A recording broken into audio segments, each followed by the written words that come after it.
अध्याय 1451 अर्जुन पलटा। उसे पता ही नहीं चला कि कब फेयुन मंदिर के सभी बुजुर्ग, जिनमें तेंग जिंग और दूसरे बड़े लोग भी शामिल थे, उसके पीछे आ गए थे। इस समय सभी बुजुर्ग आकाश की ओर मुंह करके मुस्कुरा रहे थे। छोटे भाई, अंततः आपने इसे समझ लिया। तेंग जिंग ने अपने हाथ आपस में जोड़ लिए। मैंने इसे समझ लिया है, सब कुछ स्पष्ट है, तेंग कोंग ने कहा। तेंग जिंग ने कहा, अब तुम्हें इस कालकोठरी में और नहीं रहना है, मेरे पीछे आओ। अंततः फेयुन मंदिर ने हवा छोड़ दी। अर्जुन ये भी जानता था कि फेयुन मंदिर ने तेंग कोंग को यहाँ कैद करने का कारण तेंग कोंग की साधना को अपंग बनाना नहीं था। तेंग कोंग को उसके साधना आधार को नष्ट करने के लिए फेयुन मंदिर के सभी बुजुर्गों द्वारा माफ नहीं किया गया था। सोआरिंग स्काई ने उसे जाने दिया, इसलिए उसके दिल का जुनून भी खत्म हो गया। अतीत में वह एक दुष्ट साधु था जिसने अपनी प्रिय स्त्री और अपनी प्रिय मार्शल आर्ट के लिए बहुत से साथी शिष्यों की हत्या कर दी थी।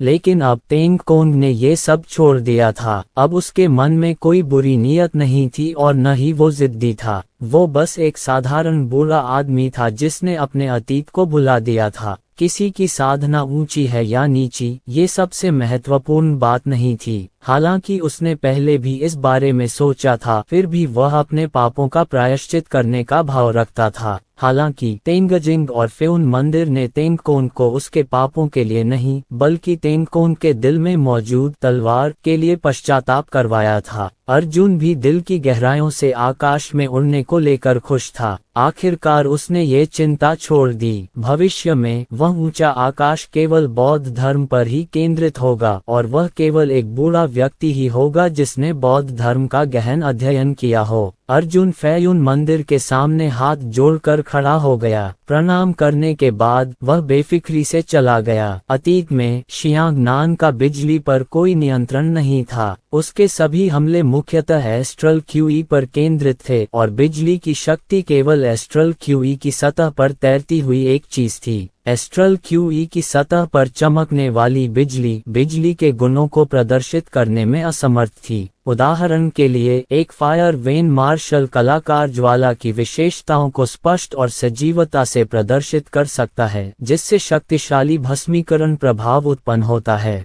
जहां तक अर्जुन का सवाल है, वह हमेशा से ही अपनी एस्ट्रल क्यूई में बिजली को पूरी तरह से लागू करने में असमर्थ रहा था। पहली बात, उसने कभी भी शुद्ध बिजली के युद्ध कौशल में महारत हासिल नहीं की थी। दूसरी बात, ये सभी बिजली उसके शरीर से बाहर की चीजें थीं। ये उस एस्ट्रल क्यूई से अलग थी जिसे उसने खुद ही अवशोषित और परिष्कृत किया था। हालांकि अब स्थिति अलग थी। बिजली ने पहले ही उसके दीपक क्यूई की जगह ले ली थी। यहाँ तक कि वज्र के 9 रूपांतरण भी केवल एक तकनीक थी जो वज्र और बिजली की शक्ति को अवशोषित करती थी। इसमें इन वज्र और बिजली का उपयोग करने के लिए कोई मंत्र नहीं था। हालांकि अर्जुन का कोई भी हमला अब शुद्ध बिजली की शक्ति से किया जा सकता था और उसे अब एस्ट्रल क्यूई पर निर्भर रहने की आवश्यकता नहीं थी। स्वर्ग और पृथ्वी की आध्यात्मिक ऊर्जा को अपने आध्यात्मिक सागर से अवशोषित करके और उसे परिष्कृत करके उसने जो उत्पन्न किया वह सूक्ष्म ऊर्जा नहीं, बल्कि बिजली थी। ये सबसे बड़े परिवर्तन थे। गड़गड़ाहट और बिजली उसकी अपनी थी और वे कभी भी दीपक क्यूई से जुड़ी नहीं होंगी। यही कारण था कि अर्जुन अचानक उस दिव्य बिजली को महसूस करने में सक्षम हो गया जिसे उसने और भी गहराई से अवशोषित कर लिया था। अतीत में उसने दिव्य बिजली की शक्ति का उपयोग केवल अपने आध्यात्मिक समुद्र में दिव्य बिजली की शक्ति को चूसने और उसे बाहर फेंकने के लिए किया था, लेकिन यह विश्व विनाशकारी दिव्य बिजली की वास्तविक शक्ति को उन्मुक्त करने में असमर्थ था। अब विश्व विनाशकारी दिव्य बिजली की शक्ति को उसके शरीर में पूरी तरह से एकीकृत किया जा सकता था और उसे अपनी शक्ति के रूप में इस्तेमाल किया जा सकता था। महान स्वतंत्रता सत्य शास्त्र के दूसरे खंड ने अर्जुन को बिजली की शक्ति के उपयोग की गहराई को और भी अधिक चौंकाने वाले स्तर तक बढ़ाने की अनुमति दी, ठीक उसी तरह जैसे इस हृदय सूत्र ने बौद्ध गहन कलाओं में सुधार किया था। अर्जुन ने गहरी सांस ली। उसका पूरा शरीर बिजली से लिपटा हुआ था। उसने बिजली का एक ऐसा बोल्ट निकाला जो पूरी तरह से बिजली की कृपाण की रोशनी जैसा था। जल्दी, बहुत तेज कृपाण प्रकाश को मुक्त करने के लिए व्यक्ति को आध्यात्मिक सागर से दीपक क्यूई को निकालना होगा और एक विशिष्ट तरीके से अपनी मेरिडियन रेखाओं से होकर यात्रा करनी होगी। कृपाण प्रकाश बनाने के बाद व्यक्ति को उसे काटना होगा। हालांकि दीपक क्यूई को शुद्ध गड़गड़ाहट और बिजली में परिवर्तित करने के बाद गड़गड़ाहट और बिजली को निकालने की प्रक्रिया और जिस गति से यह मध्याह्न रेखाओं के माध्यम से प्रवाहित हुई वह दीपक क्यूई की तुलना में अनगिनत गुना तेज थी। अर्जुन ने अपने दांत पीस लिए और तुरंत ही अधिक बिजली छोड़ने की कोशिश की। इसके तुरंत बाद एक ऐसा दृश्य सामने आया जिसने उन्हें अतुल्य रूप से स्तब्ध कर दिया। उनकी कृपाण की मार वास्तव में एक भयावह कृपाण प्रकाश थी जो लगभग 10,000 मीटर लंबी थी। कुछ नहीं, अर्जुन के शरीर में बिजली की ऊर्जा तुरंत बाहर निकल गई। इस दृश्य ने अर्जुन को बेहद हैरान कर दिया। पहले कोई भी मार्शल कलाकार जो एस्ट्रल क्यूई छोड़ता था वह एक पल में सारी एस्ट्रल क्यूई नहीं छोड़ पाता था। यहाँ तक कि बड़े पैमाने पर मारक मार्शल कौशल के लिए भी लंबे समय तक क्यूई भंडारण की आवश्यकता होती थी। हालांकि दीपक क्यूई जिसे बिजली में बदला जा सकता था पहले ही बिजली की शक्ति में बदल चुकी थी। उसे निकालने की गति बहुत तेज थी, लगभग समय लेने वाली। हे भगवान, मैं भाग रहा हूँ। अर्जुन ने सदमे में उसके हाथों की ओर देखा। सर्प ने कहा, भविष्य में तुम्हें बिजली का प्रयोग करते समय सावधानी बरतनी होगी, अन्यथा यदि तुम सावधान नहीं रहे तो तुम अपने शरीर में उपस्थित सारी बिजली छोड़ सकते हो। लेकिन ये तो बहुत चौंकाने वाला है। अर्जुन को अब भी यकीन नहीं हो रहा था। उसने चौंक कर कहा, क्या इसका मतलब ये नहीं कि भविष्य में मैं चाहे कोई भी मार्शल आर्ट इस्तेमाल करूं, मैं उसे तुरंत कर सकता हूं?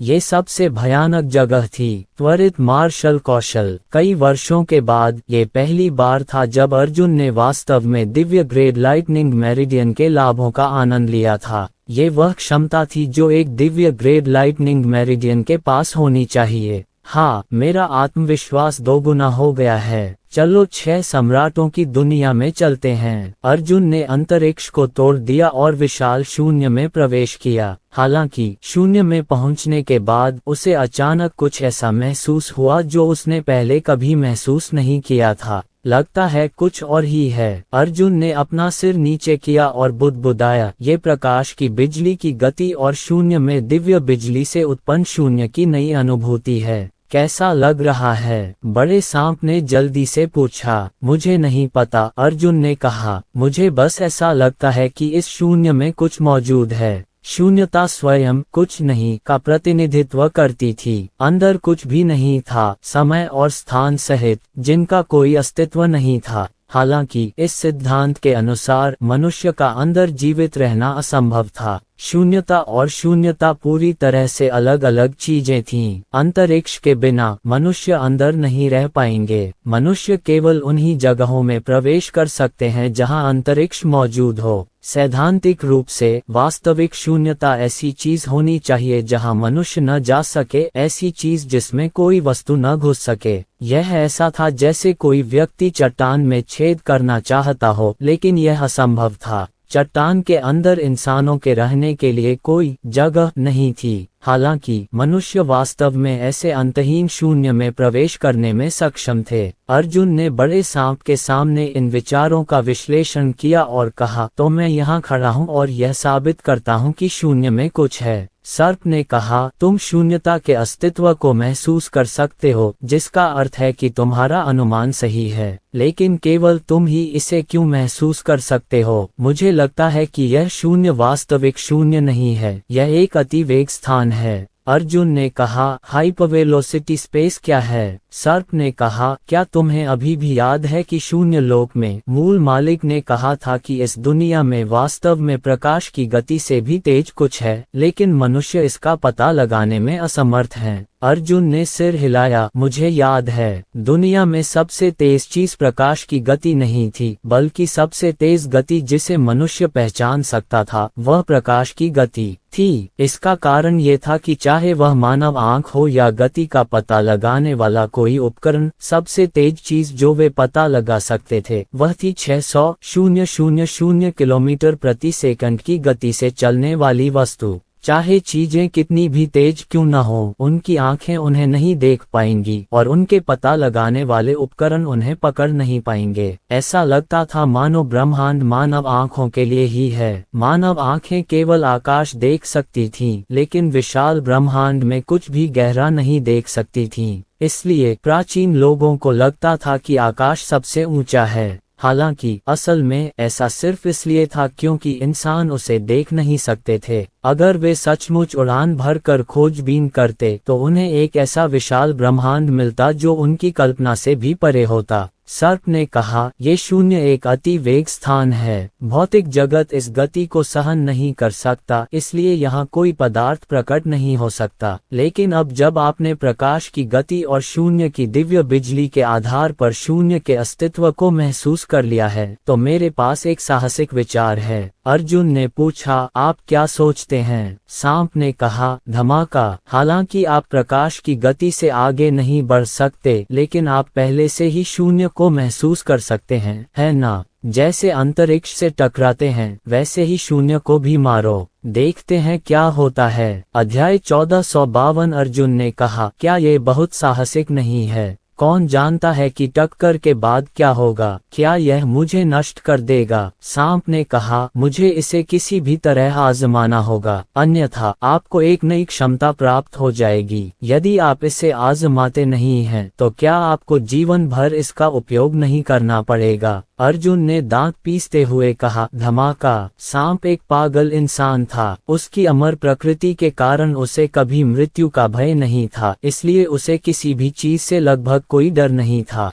इसलिए उसके विचार मनुष्यों के लिए पागलपन भरे थे। अर्जुन तो और भी पागल था। बड़े सांप ने कुछ भी सोचने की हिम्मत की। ऐसा इसलिए था क्योंकि बड़ा सांप मरा नहीं था और अर्जुन ने कुछ भी करने की हिम्मत की। हालांकि उसके पास अमरता का गुण नहीं था, इसलिए वह बड़े सांप से भी ज्यादा पागल था। अर्जुन सचमुच दुर्घटनाग्रस्त हो गया, लेकिन उसे कुछ भी नहीं लगा। उसने अपनी प्रकाश की गति पहले ही बढ़ा ली थी और अभी भी उस अति वेग स्थान तक नहीं पहुंचा था जिसकी उसे अनुभूति थी। अर्जुन प्रकाश की गति से आगे बढ़ा और बोला, मैं उसे नहीं मार सकता। सांप ने कहा, ऐसा इसलिए है क्योंकि तुम इतने तेज नहीं हो कि अति वेग स्थान को छू सको। यह एहसास पानी में तैरते हुए व्यक्ति जैसा था। अगर वह अभी भी पानी में होता तो उसे पानी का प्रतिरोध महसूस नहीं होता। उसे भी लगता कि पानी में कोई प्रतिरोध नहीं है, लेकिन वास्तव में यदि यह व्यक्ति आगे की ओर तैरना शुरू कर दे तो उसे पानी का प्रतिरोध सचमुच महसूस होगा। अर्जुन इस समय ऐसी स्थिति में था जहां उसकी प्रकाश की गति अभी तक अति वेग अंतरिक्ष के महत्वपूर्ण बिंदु तक नहीं पहुंची थी। शून्य की तुलना में वह मूलतः स्थिर खड़ा था, पानी में तैर रहे व्यक्ति से कुछ अलग नहीं।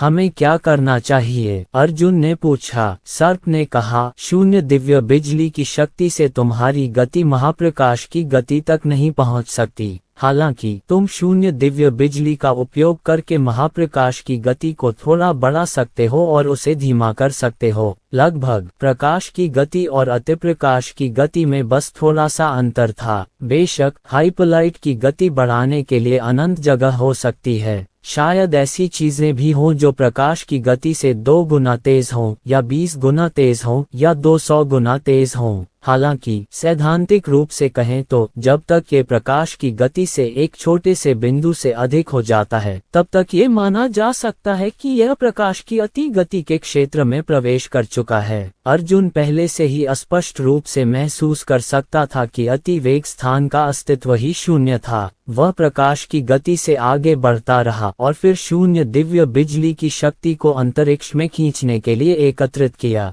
वह पानी में तैरते हुए व्यक्ति की तरह था। हालांकि वह हिल नहीं सकता था, वह ज्वार को अपनी ओर खींच सकता था और प्रतिरोध महसूस कर सकता था। प्रकाश की गति अंतरिक्ष को खींचने और 2 चरणों के कारण अर्जुन तेजी से विपरीत तल पर शून्य से टकरा गया। इस क्षण अर्जुन को लगा जैसे वह किसी चीज से टकरा गया हो। यह एहसास किसी साधारण जगह से टकराने जैसा ही था। हालांकि उसे कुछ भी असामान्य नहीं लगा। उसे कोई चोट नहीं लगी थी और शून्य में जरा भी बदलाव नहीं आया था। हालांकि टक्कर की प्रक्रिया बेहद तेज थी। इसे क्षणभंगुर कहा जा सकता है। 1 सेकंड के 100वें हिस्से के लिए भी रुके बिना अर्जुन उसे पकड़ नहीं पाया। उस टक्कर ने अर्जुन को थोड़ा रोक दिया। कुछ नहीं हुआ। अर्जुन ने अपनी नाक रगड़ी। उसके दिल में बहुत अजीब सा एहसास हो रहा था। उसने शुरू में सोचा था कि अति वेग अंतरिक्ष तक पहुंचने के बाद वह एक नई दुनिया देख पाएगा जो उसे पहले नहीं दिखी थी। शायद उस दुनिया में जीवन भी हो, या शायद उसे अजीबोगरीब इमारतें भी दिखाई दें, लेकिन कुछ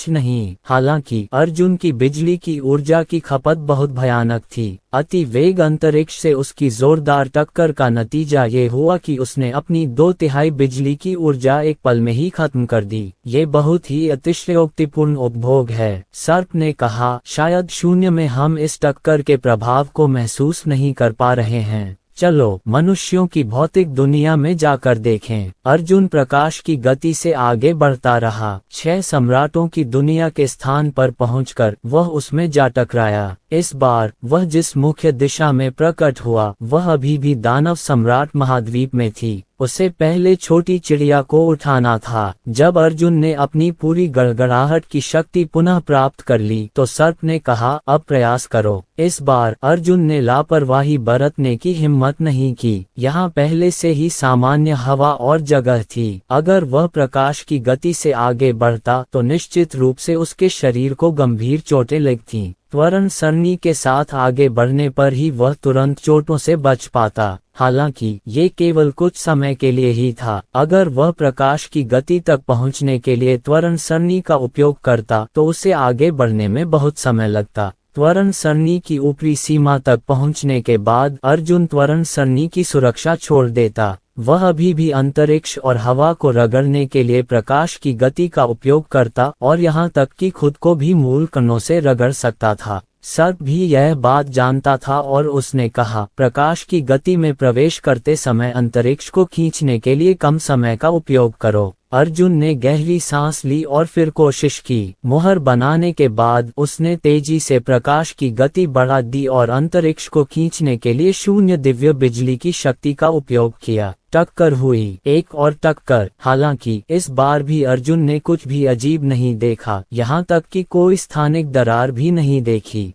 अजीब है, अर्जुन ने कहा। अगर मैं सामान्य गति से अंतरिक्ष में जाऊं तो मैं अंतरिक्षीय दरार को तोड़ सकता था, लेकिन अब अगर मैं प्रकाश की अपेक्षाकृत तेज गति से जाऊं तो भी मैं अंतरिक्षीय दरार को तोड़ नहीं पाऊंगा। यह अनुचित है। ऐसा कैसे हो सकता है कि कोई विसंगति न हो? सांप की आवाज गंभीर हो गई। ऐसा नहीं है कि यहाँ कुछ अजीब नहीं हो रहा है। आसपास का माहौल देखो। अर्जुन ने आसपास के पेड़ों और खरपतवारों को देखा और कहा, क्या हुआ? बड़े सांप ने कहा, ध्यान से देखो। थोड़ी देर तक इसे देखने के बाद अर्जुन ने कहा, ऐसा लगता है कि हवा रुक गई है और पत्ते और खरपतवार अब नहीं हिल रहे हैं। बड़े सांप ने कहा, ऐसा नहीं है कि हवा रुक गई है, बल्कि ये सारे पदार्थ रुक गए हैं। आकाश की ओर देखो। अर्जुन ने आकाश की ओर देखने के लिए अपना सिर उठाया और इस निगाह के नीचे उसका पूरा शरीर तुरंत स्तब्ध हो गया।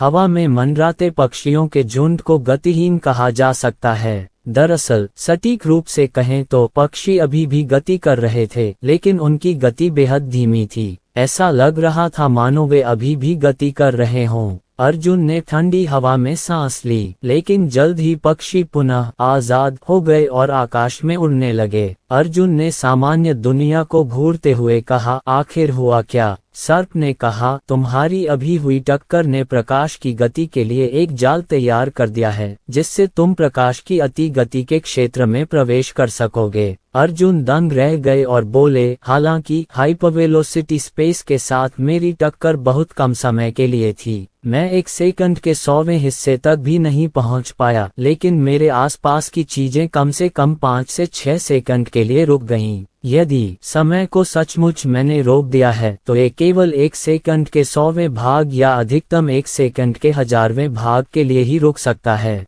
सांप ने कहा, तुमने गलत समझा। तुमने समय को नहीं रोका। तुम अति वेग क्षेत्र में प्रवेश कर गए, इसलिए दुनिया तुम्हारे सापेक्ष धीमी हो गई। आपने केवल 1 सेकंड का 100वां हिस्सा या 1 सेकंड का 1000वां हिस्सा ही मारा। हालांकि समय के सामान्य नियम के लिए इतना कम समय बहुत लंबा है। क्योंकि आप तेज हो रहे हैं। तुलनात्मक रूप से कहें तो बाहर सब कुछ धीमा हो रहा है। अर्जुन हैरान रह गया, तो क्या मेरे कदम का भी झांग हायू के निंग कांग पैर जैसा ही प्रभाव नहीं होगा? बड़े सांप ने कहा, ये पूरी तरह से अलग है। यह एक पूरी तरह से अलग अवधारणा है। अध्याय 1453। झांग हायू ने एक छोटी सी जगह में समय को धीमा कर दिया है। लेकिन आप अलग हैं। आपने समय नहीं बदला है, आप बस हाइपरवेलोसिटी डोमेन में प्रवेश कर चुके हैं। दूसरों के लिए उनके द्वारा अनुभव किया गया समय सामान्य है, लेकिन आपके द्वारा अनुभव किया गया समय अपेक्षाकृत धीमा है। दूसरे शब्दों में, आप इन बहुमूल्य 5 से 6 सेकंड में कुछ भी कर सकते हैं, लेकिन किसी और को पता नहीं चलेगा कि आपने क्या किया है।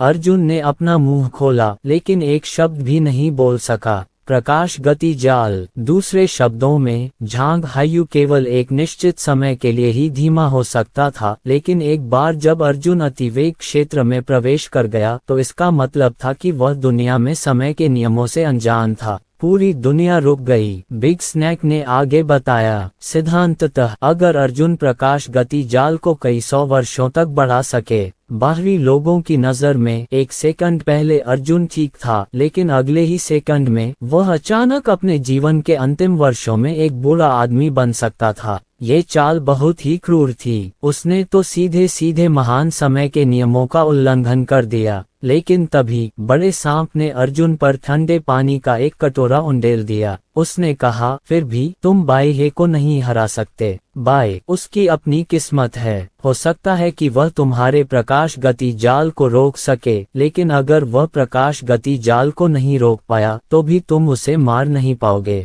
चाहे वह कितना भी धीमा क्यों ना हो, भले ही वह स्थिर खड़ा रहे और आपको लड़ने दे, आप उसकी सुरक्षा को भेद नहीं पाएंगे। इसलिए आपको अभी भी अपना स्तर ऊपर उठाना होगा। मुझे पता है। अर्जुन ने सिर हिलाया। प्रकाश जाल की गति ने अर्जुन को दुश्मन पर बेहतर हमला करने की अनुमति दी, लगभग अजेय तरीके से हमला करने की अनुमति दी, लेकिन केवल तभी जब उसके पास वास्तव में अपने दुश्मनों को नुकसान पहुंचाने की क्षमता थी। अर्जुन की वर्तमान ताकत के साथ उसे बाइहे से लड़ने के लिए 5 से 6 सेकंड देने की बात तो छोड़ ही दीजिए, भले ही उसे 5 से 6 साल का समय दिया जाए। बाइहे अगर हिले नहीं तो वह बाइहे की पीठ पर एक बाल भी नहीं काट पाएगा। हालांकि चाहे जो भी हो, इस कदम ने ये गारंटी दी कि जब तक अर्जुन में किसी को घायल करने की क्षमता है, तब तक उसकी प्रकाश जाल की गति अपेक्षाकृत अजेय होगी। इसकी कीमत बिजली की शक्ति की 2/3 थी। अर्जुन बिजली की शक्ति के प्रभावों का परीक्षण करना चाहता था। उसने अपनी दीपक क्यूई को संघनित किया। जाहिर है, उसकी हथेली में दिखाई देने वाली दीपक क्यूई अब दीपक क्यूई नहीं थी, बल्कि वह बिजली की शक्ति का गोला थी। उसने अपनी कृपाण को ऊपर उठाया और एक ऐसा कदम उठाया जिससे लॉन्ग याओरी को झटका लगा। बिजली की शक्ति की प्रकृति के कारण अर्जुन के सभी मार्शल कौशल तत्काल बन गए। जैसे ही उसने अपनी कृपाण उठाए, उसी समय 100 मीटर ऊंची बिजली चमक उठी। उसने अपनी कृपाण की रोशनी वापस खींच ली और अपने अन्य युद्ध कौशलों का इस्तेमाल किया। नतीजतन अन्य सभी युद्ध कौशल तात्कालिक हो गए और वे सभी बिजली की ऊर्जा से बने थे। अन्य अग्नि शिराओं वाले मार्शल कलाकारों की आभा ज्वाला जैसी थी, जबकि जल शिराओं वाले मार्शल कलाकारों की आभा शीतल थी। जहां तक अर्जुन की आभा का प्रश्न है, वह हमेशा से ही बिना किसी गुण के आभा वाली रही थी, जिसके साथ बिजली की एक पतली परत थी। अब वह अंततः अन्य सभी की तरह दीपक क्यूई को शुद्ध बिजली में बदलने में सक्षम हो गया। अर्जुन हवा में उड़ गया और विशाल जंगल में एक स्वर्ग स्क्रियर क्षेत्र राक्षसी जानवर को पाया। वह नीचे उतरा और बिजली की शक्ति को स्वर्ग के स्काय क्षेत्र के बराबर कम कर दिया। उसने राक्षसी जानवर पर वार किया। बिजली की कृपाण की रोशनी राक्षसी जानवर पर पड़ने के बाद उसने तुरंत बिजली की शक्ति के असली गुण प्रदर्शित किए। राक्षसी जानवर अचानक जम गया। शक्तिशाली बिजली की शक्ति ने राक्षसी जानवर को कुछ समय के लिए गतिरोध में डाल दिया। साथ ही बिजली की भेदक शक्ति ने राक्षसी जानवर को 2 टुकड़ों में भी विभाजित कर दिया। मैंने तुम्हारा फायदा उठाया है। जब कोई ज्वाला मार्शल कलाकार किसी पर हमला करता था तो उसकी ज्वाला आभा हमेशा उच्च तापमान के साथ फट जाती थी और यह हमेशा दुश्मन को भून देती थी। जहां तक बिजली की शक्ति का सवाल है, हर बार जब अर्जुन दुश्मन के खिलाफ लड़ता था, भले ही वह दुश्मन के शरीर पर वार न करता हो, बिजली की शक्ति वाले विशाल कृपाण अभी भी दुश्मन की गतिविधियों को गतिरोध और फिर गतिरोध का कारण बनते थे। प्रत्येक कृपाण प्रहार से दुश्मन एक बार गतिरोध में आ जाएगा। ये तो बस एक उच्च स्तरीय लड़ाई के लिए धोखा था जो समय के विरुद्ध दौड़ रही थी। अर्जुन ने स्वर्ग और पृथ्वी की आध्यात्मिक क्यूई को अवशोषित कर लिया और अपनी बिजली की शक्ति को चरम अवस्था तक पहुंचा दिया।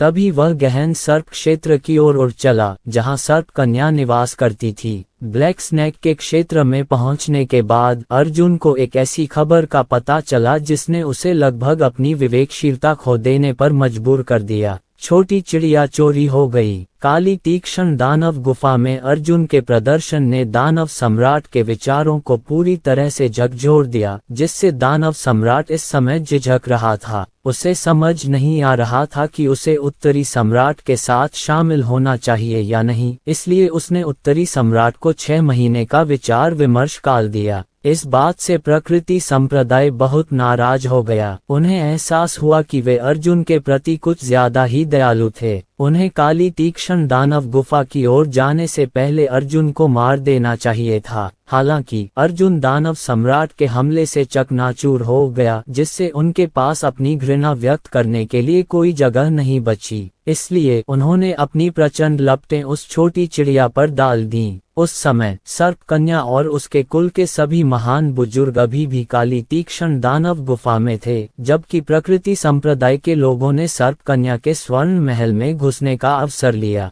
दूसरे शब्दों में, दानव सम्राट द्वारा अर्जुन की हत्या से पहले और जब अर्जुन अभी भी दानव सम्राट को मनाने की कोशिश कर रहा था, तब प्रकृति संप्रदाय के लोगों ने उसे पहले ही छोटी चिड़िया को चुराने का आदेश दे दिया था। क्योंकि प्रकृति संप्रदाय के लोग पहले भी काले सांप क्षेत्र में गए थे और कुछ समय तक वहां रहे भी थे, इसलिए काले सांप कबीले की इन मनुष्यों के प्रति सतर्कता बहुत कम थी। तब प्रकृति संप्रदाय के विशेषज्ञों को स्वर्ण महल में घुसकर छोटी चिड़िया को चुराने का अवसर मिल जाता। उसके बाद सांप लड़की और कबीले के महान बुजुर्ग वापस आए और इस मामले के बारे में पता लगाया। काली नाग जाति की राक्षस जाति के वर्णन के अनुसार पक्षी चुराने वाला कोई प्रकृति संप्रदाय का विशेषज्ञ नहीं था। संप्रदाय का सबसे शक्तिशाली विशेषज्ञ कोई और नहीं बल्कि मास्टर ड्रीम बटरफ्लाई का अनमोल स्वर्गीय क्लेश क्षेत्र था। इसलिए प्रकृति संप्रदाय विश्व रक्षक संप्रदाय की तरह मदद की गुहार लगा रहा था।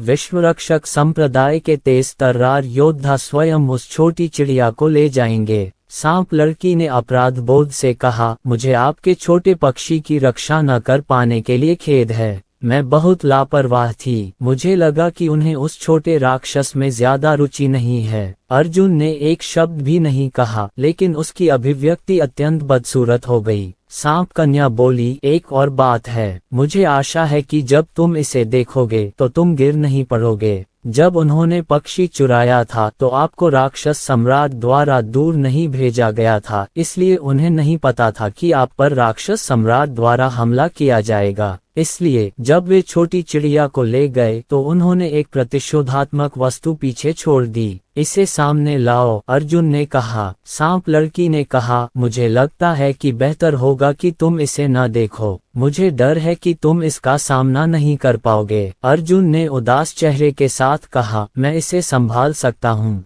इसे सामने लाओ। सांप लड़की ने आह भरी और ताली बजाई, इसे ऊपर लाओ। यह एक पत्थर की पटिया थी। पत्थर की पटिया पर एक छोटी सी भुजा पर 5 स्टील की कीलें लगी हुई थीं। जैसे ही उसने छोटी भुजा देखी, 8 आंखों वाला सांप चुप हो गया। अर्जुन की आंखें लाल थीं और उसका पूरा शरीर लगातार कांप रहा था। यह उनका बदला लेने का तरीका है, लेकिन सौभाग्य से वे अभी भी पूरी तरह से यह नहीं मानते कि तुम मर चुके हो। उन्हें अभी भी संदेह है कि तुम जीवित हो सकते हो, स्नैक गर्ल ने कहा। मुझे लगता है कि यह संदेह उन्हें कुछ समय के लिए आपके पक्षी को मारने से रोकेगा। अगर आप कार्रवाई करना चाहते हैं तो अभी भी समय है। इस बिंदु पर सांप लड़की ने कहा, यदि आप छोटी गौरैया को बचाना चाहते हैं तो मैं आपकी जान बचाने के लिए आपकी दयालुता का बदला चुकाने के लिए आपका पूरा सहयोग करूंगी। अर्जुन ने अपना सिर हिलाया और कहा, वे कहाँ हैं? काली तीक्ष्ण दानव गुफा के बाद प्रकृति संप्रदाय ने बाई कबीले को उनके सहायकों की भर्ती करने में मदद करना शुरू कर दिया। सांप लड़की ने कहा,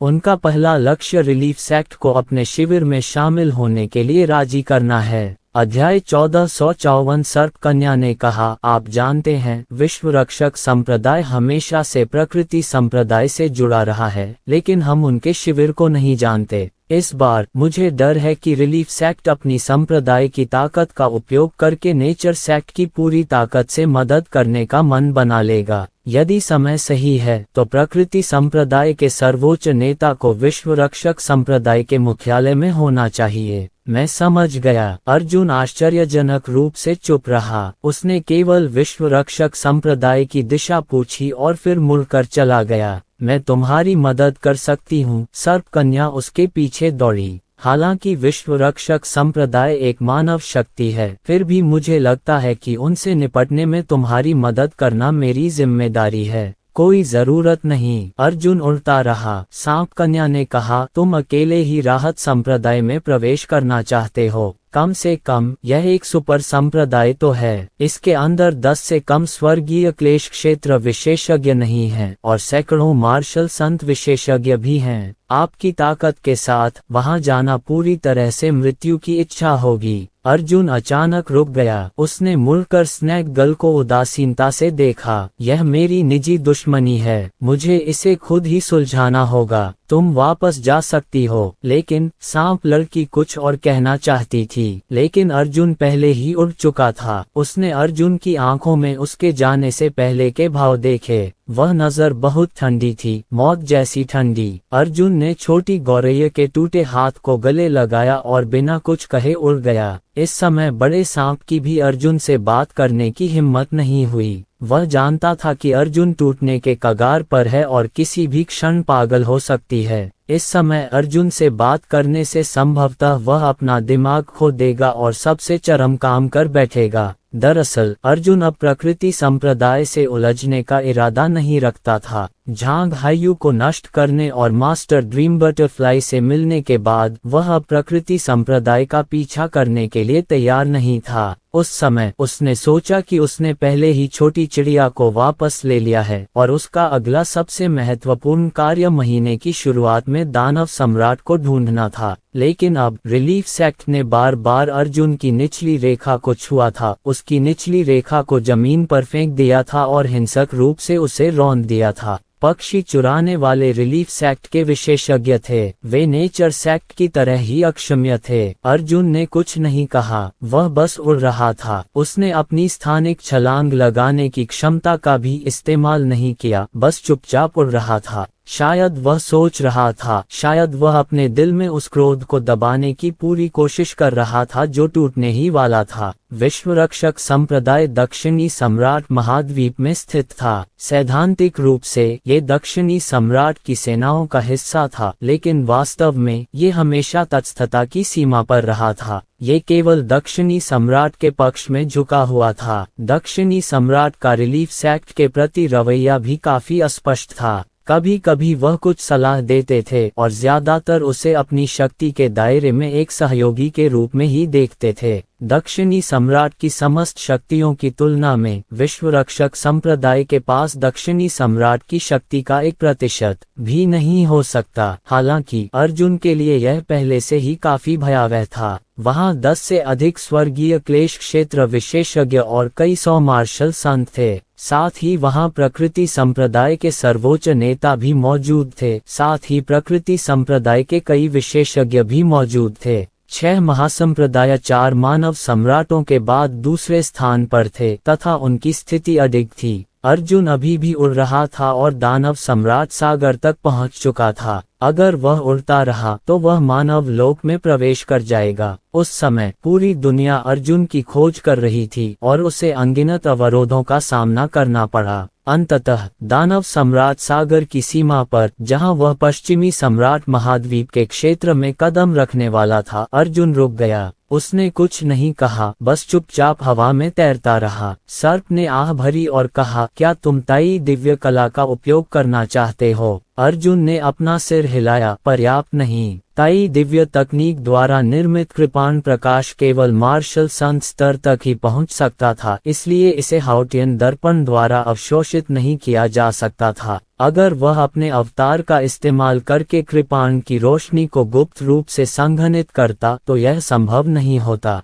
उसे अपने अवतार से 50,000 किलोमीटर की दूरी बनाए रखनी पड़ती। विश्वरक्षक संप्रदाय के स्वर्गीय क्लेश क्षेत्र के विशेषज्ञों के लिए ये 50,000 ली मानो उनकी नाक के नीचे चल रहे हों। वे अर्जुन के अवतार के अस्तित्व और ब्लेड की रोशनी की शक्ति को तुरंत भांप सकते थे। क्योंकि वे 9 पूंछ वाली लोमड़ी से अलग थे, वे पहले से ही ताई दिव्य कला का विवरण जानते थे। लेकिन ताई दिव्य कला पहले से ही आपकी सबसे मजबूत विधि है, सर्प ने कहा। अर्जुन ने कहा, पाताल लोक के ड्रैगन से पूछो कि क्या वह मेरी मदद करने को तैयार है। अगर वह मेरी मदद करने को तैयार है तो मैं समय सीमा थोड़ी कम कर दूंगा और इसे 50 वर्षों के भीतर छोड़ दूंगा। तुम नेदर ड्रैगन को छोड़ना चाहते हो, लेकिन एक बार जब वह हमारे कानूनों की दुनिया में प्रकट होगा तो वह तेजी से कमजोर हो जाएगा। मुझे डर है कि वह कुछ ही सेकंड में नष्ट हो जाएगा। इसके अलावा कानून की दुनिया में इसकी शक्ति का इस्तेमाल करना बहुत ही भयानक है। आप और मैं नहीं जानते कि इसके क्या परिणाम होंगे। शायद पूरी दुनिया ही नष्ट हो जाए। अर्जुन ने भावशून्यता से कहा, मुझे परवाह नहीं है। लगता है तुमने विश्वरक्षक संप्रदाय को एक घोंसले में लाने का मन बना लिया है, सर्प ने कहा। इसके अलावा अर्जुन ने कहा, नीदर ड्रैगन की शक्ति का उपयोग करने से पहले मुझे अभी भी उन छोटी मकड़ियों की क्षमताओं का उपयोग करना होगा। मैं छोटी मकड़ियों के साथ संवाद नहीं कर सकता, नहीं मैं ऐसे कम बुद्धि वाले जीवों को आदेश दे सकता हूँ। नीदर ड्रैगन को उन्हें भगाने दो। छोटी मकड़ियाँ कमजोर थीं। अर्जुन को उनसे बातचीत करने का मौका ही नहीं मिला क्योंकि वे अर्जुन के इरादों को समझ ही नहीं पा रही थीं। उन्हें तो ये भी नहीं पता था कि वे कैद हैं। पाताल लोक के ड्रैगन की रिहाई का समय बहुत कम था। अर्जुन को उस छोटे पक्षी का स्थान निर्धारित करने और उसे बचाने के लिए एक निश्चित समय लगाना पड़ा, अन्यथा पाताल लोक के ड्रैगन द्वारा उसे भी मार दिया जाता। इस समय के दौरान होने वाली लड़ाइयों को छोटे मकड़ियों द्वारा समर्थित किया गया था। मुझे पता है, बड़े सांप ने कहा, लेकिन कोई आवाज नहीं आई। अर्जुन ने अपनी ड्रीम दाव क्षमता को सक्रिय किया ताकि सर्प नेदर ड्रैगन के साथ संवाद कर सके। अर्जुन ने अपनी आंखों में कोई रंग न देखते हुए आकाश की ओर देखा। ये पहली बार था जब उसने लोगों के एक समूह को नष्ट करने की कोशिश की, चाहे इसके लिए उसे कोई भी कीमत चुकानी पड़े, भले ही इसके लिए पूरे 6 सम्राटों की दुनिया को नष्ट करना पड़े। उसे कोई परवाह नहीं थी। जो लोग बार बार उसकी निचली रेखा को छूते थे जबकि वह उन्हें माफ करने का निर्णय ले चुका था, लेकिन फिर भी वे अर्जुन को अपमानित करते रहे। अर्जुन उन्हें मार डालना चाहता था। इस बार कोई दया नहीं थी। मैं सहमत हूँ, सांप की आवाज गूंजी, ये तुम्हारी मदद करने को तैयार है, लेकिन इसका आभास बहुत कम समय के लिए है। ये केवल एक बार ही हमला कर सकता है, इसलिए इसे तुरंत तुम्हारे सपनों में वापस भाग जाना चाहिए, अन्यथा यह अपने आप ही नष्ट हो जाएगा। 50,000 बार फ्लैश करने के बाद आपको इसे छोड़ देना होगा। अर्जुन ने कहा, मैंने आपसे वादा किया था, मैं यह जरूर करूंगा। सर्प ने कहा, जब तुम्हें इन छोटी मकड़ियों की आवश्यकता होगी तो यह अधोलोक का अजगर उन्हें तुम्हारे लिए लड़ने के लिए प्रेरित करेगा। हाँ, अर्जुन ने सिर हिलाया और स्थिर रहा, लेकिन इस बार उन्होंने पहले ही अपनी स्थानिक धारणा का विस्तार करना शुरू कर दिया था।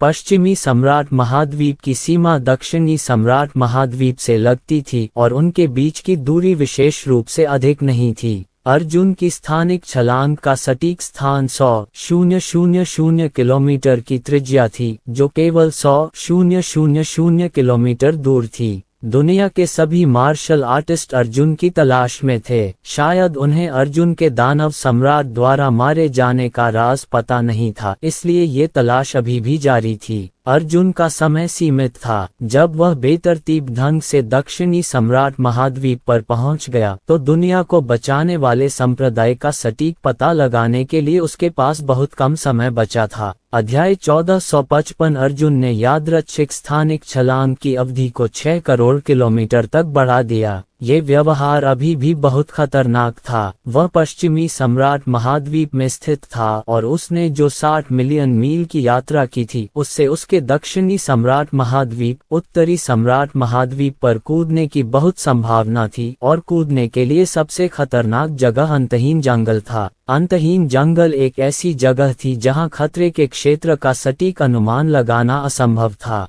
बाई कबीले से बचकर भागते समय उन्होंने उत्तरी सम्राट महाद्वीप से एक विकर्ण रेखा खींची और अंतहीन जंगल को पार करके पूर्वी सम्राट महाद्वीप पहुंच गए। ये पूरी यात्रा 15 करोड़ किलोमीटर लंबी थी। यदि यह अंतहीन जंगल को भेदता तो इसका क्षेत्रफल 300 मिलियन से 500 मिलियन किलोमीटर तक पहुंचने की संभावना थी। दूसरे शब्दों में, यदि अर्जुन गलती से अंतहीन जंगल में कूद गया तो वह अंदर खो सकता है, कई बार बाहर कूदने में असमर्थ हो सकता है। परेशानी की बात यह थी कि अनंत वन का खतरा क्षेत्र केंद्र के पास पहुंचने पर और सघन नहीं होता था। यह एक अव्यवस्थित जगह थी। अगर अर्जुन का दिल जोर से न धड़कता तो वह पल भर में ही निगल लिया जाता। यही सबसे खतरनाक है। भक्षण और मारा जाना दोनों बिल्कुल अलग अलग अवधारणाएं हैं। मारे जाने पर आग में जलकर फिर से जिंदा हुआ शरीर भी बन सकता है, लेकिन अगर उसे निगल लिया गया तो भले ही उसने अपना शरीर पुनर्गठित कर लिया हो, वह फिर भी राक्षस के पेट में ही रहेगा। उसे फिर से पचाया जाएगा और एक अंतहीन चक्र में विकसित किया जाएगा। उसे पुनर्जीवित किया जाएगा, फिर पचाया जाएगा, फिर पुनर्जीवित किया जाएगा और फिर से पचाया जाएगा। इसका कभी अंत नहीं होगा। ये प्रक्रिया सांप को सील करने से भी अधिक भयावह थी। 300 से 500 मिलियन किलोमीटर व्यास वाले अंतहीन जंगल की अवधारणा क्या थी? अर्जुन की अपनी दुनिया में दक्षिणी क्षेत्र से उत्तरी क्षेत्र तक केवल 90 मिलियन किलोमीटर ही मध्य मैदानों से होकर गुजरा था।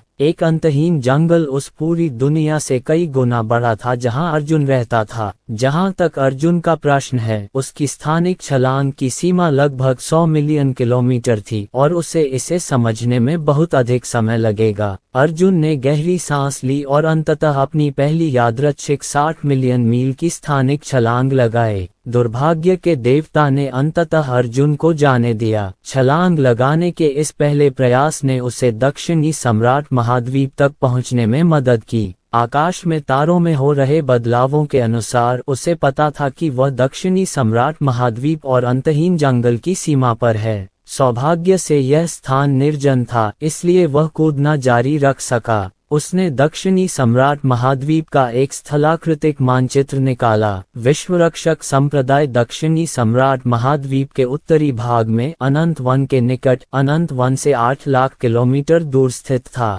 सटीक स्थिति निर्धारण के लिए 8 लाख ली जंप की आवश्यकता थी। अर्जुन ने दिशा तय करने के बाद अंतरिक्ष में छलांग लगाना जारी रखा। उसे बहुत तेज सिरदर्द महसूस हुआ। स्थानिक छलांग के लिए शून्य दिव्य बिजली की शक्ति की आवश्यकता होती है, लेकिन आश्चर्यजनक रूप से ये शक्ति दूरी की लंबाई से निर्धारित नहीं होती, बल्कि इसके उपभोग की संख्या से निर्धारित होती है। 8 बार कूदने के बाद अर्जुन को चक्कर आने लगा। शून्य शक्ति के दुष्प्रभाव से उसे भ्रम हुआ कि उसका शरीर सिकुड़ रहा है। धीरे करो, सांप ने जल्दी से याद दिलाया, तुमने पहले कभी इतनी तेज छलांग नहीं लगाए। अभी आखिरी बार है, तुम 2 घंटे आराम कर सकते हो, अन्यथा शून्य की शक्ति असंतुलित हो जाएगी, जिससे आपके शरीर में एक शून्य स्थान बन जाएगा और आप स्वयं ही निगल लिए जाएंगे। अतीत में अर्जुन ने केवल एक बार छलांग लगाई थी और कुछ समय के लिए आराम किया था, लेकिन इस बार उसने ऐसा नहीं किया। अर्जुन ने महसूस किया कि उसका शरीर कस गया है। अंदर से बाहर की ओर एक खिंचाव सा महसूस हो रहा था। वह बल उसे एक छोटे से काले बिंदु में सिकोड़ रहा था, उसे एक छोटे से स्थानिक कण में बदल रहा था।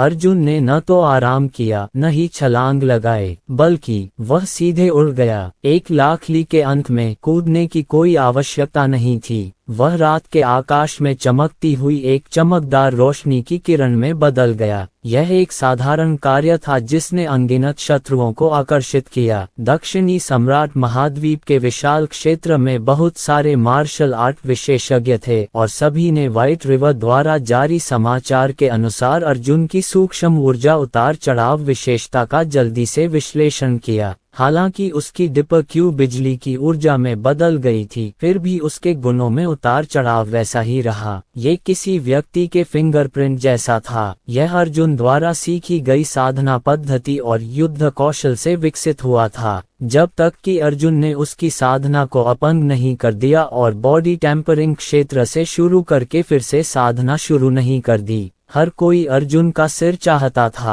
अर्जुन ने उनकी उपेक्षा की और उड़ना जारी रखा। अधिकाधिक मार्शल आर्ट विशेषज्ञ उनके पीछे पीछे चल पड़े। वहां लोगों की संख्या बढ़ती गई और लोगों की एक लंबी नदी बन गई। दर्जनों पीछा करने वाले सैकड़ों में बदल गए और फिर तेजी से हजारों में पहुंच गए। 50,000 ली के बाद हजारों लोग पहले से ही अर्जुन का पीछा कर रहे थे। इन लोगों द्वारा उत्सर्जित आभा ने उन्हें तारों की एक नदी में बदल दिया, जो प्रकाश की एक लंबी पूंछ के साथ बह रही थी। 90,000 मील बाद अर्जुन के पीछे लगभग 50,000 पीछा करने वाले थे। ऐसा लग रहा था मानो झील पर कोई उंगली फिरा दी गई हो और दोनों तरफ लहरें कई गुना बढ़ गई हों। उसकी गति अद्भुत थी। जब अर्जुन अंततः जीशी संप्रदाय के हवाई क्षेत्र में पहुंचा तो उसके पीछे पीछा करने वालों की संख्या पहले ही हास्यास्पद 300,000 तक पहुंच गई थी। अर्जुन ने मुड़कर नहीं देखा। उसे पूरा यकीन था कि 3,00,000 लोगों में से कुछ लोग सचमुच उसे मारना चाहते थे और कुछ तो बस तमाशा देखने आए थे। लेकिन अब इसका कोई महत्व नहीं है। अर्जुन के आगमन से विश्व रक्षक संप्रदाय में तुरंत सनसनी फैल गई। उन्हें तुरंत अर्जुन और 3,00,000 से ज्यादा योद्धाओं के अस्तित्व का आभास हो गया।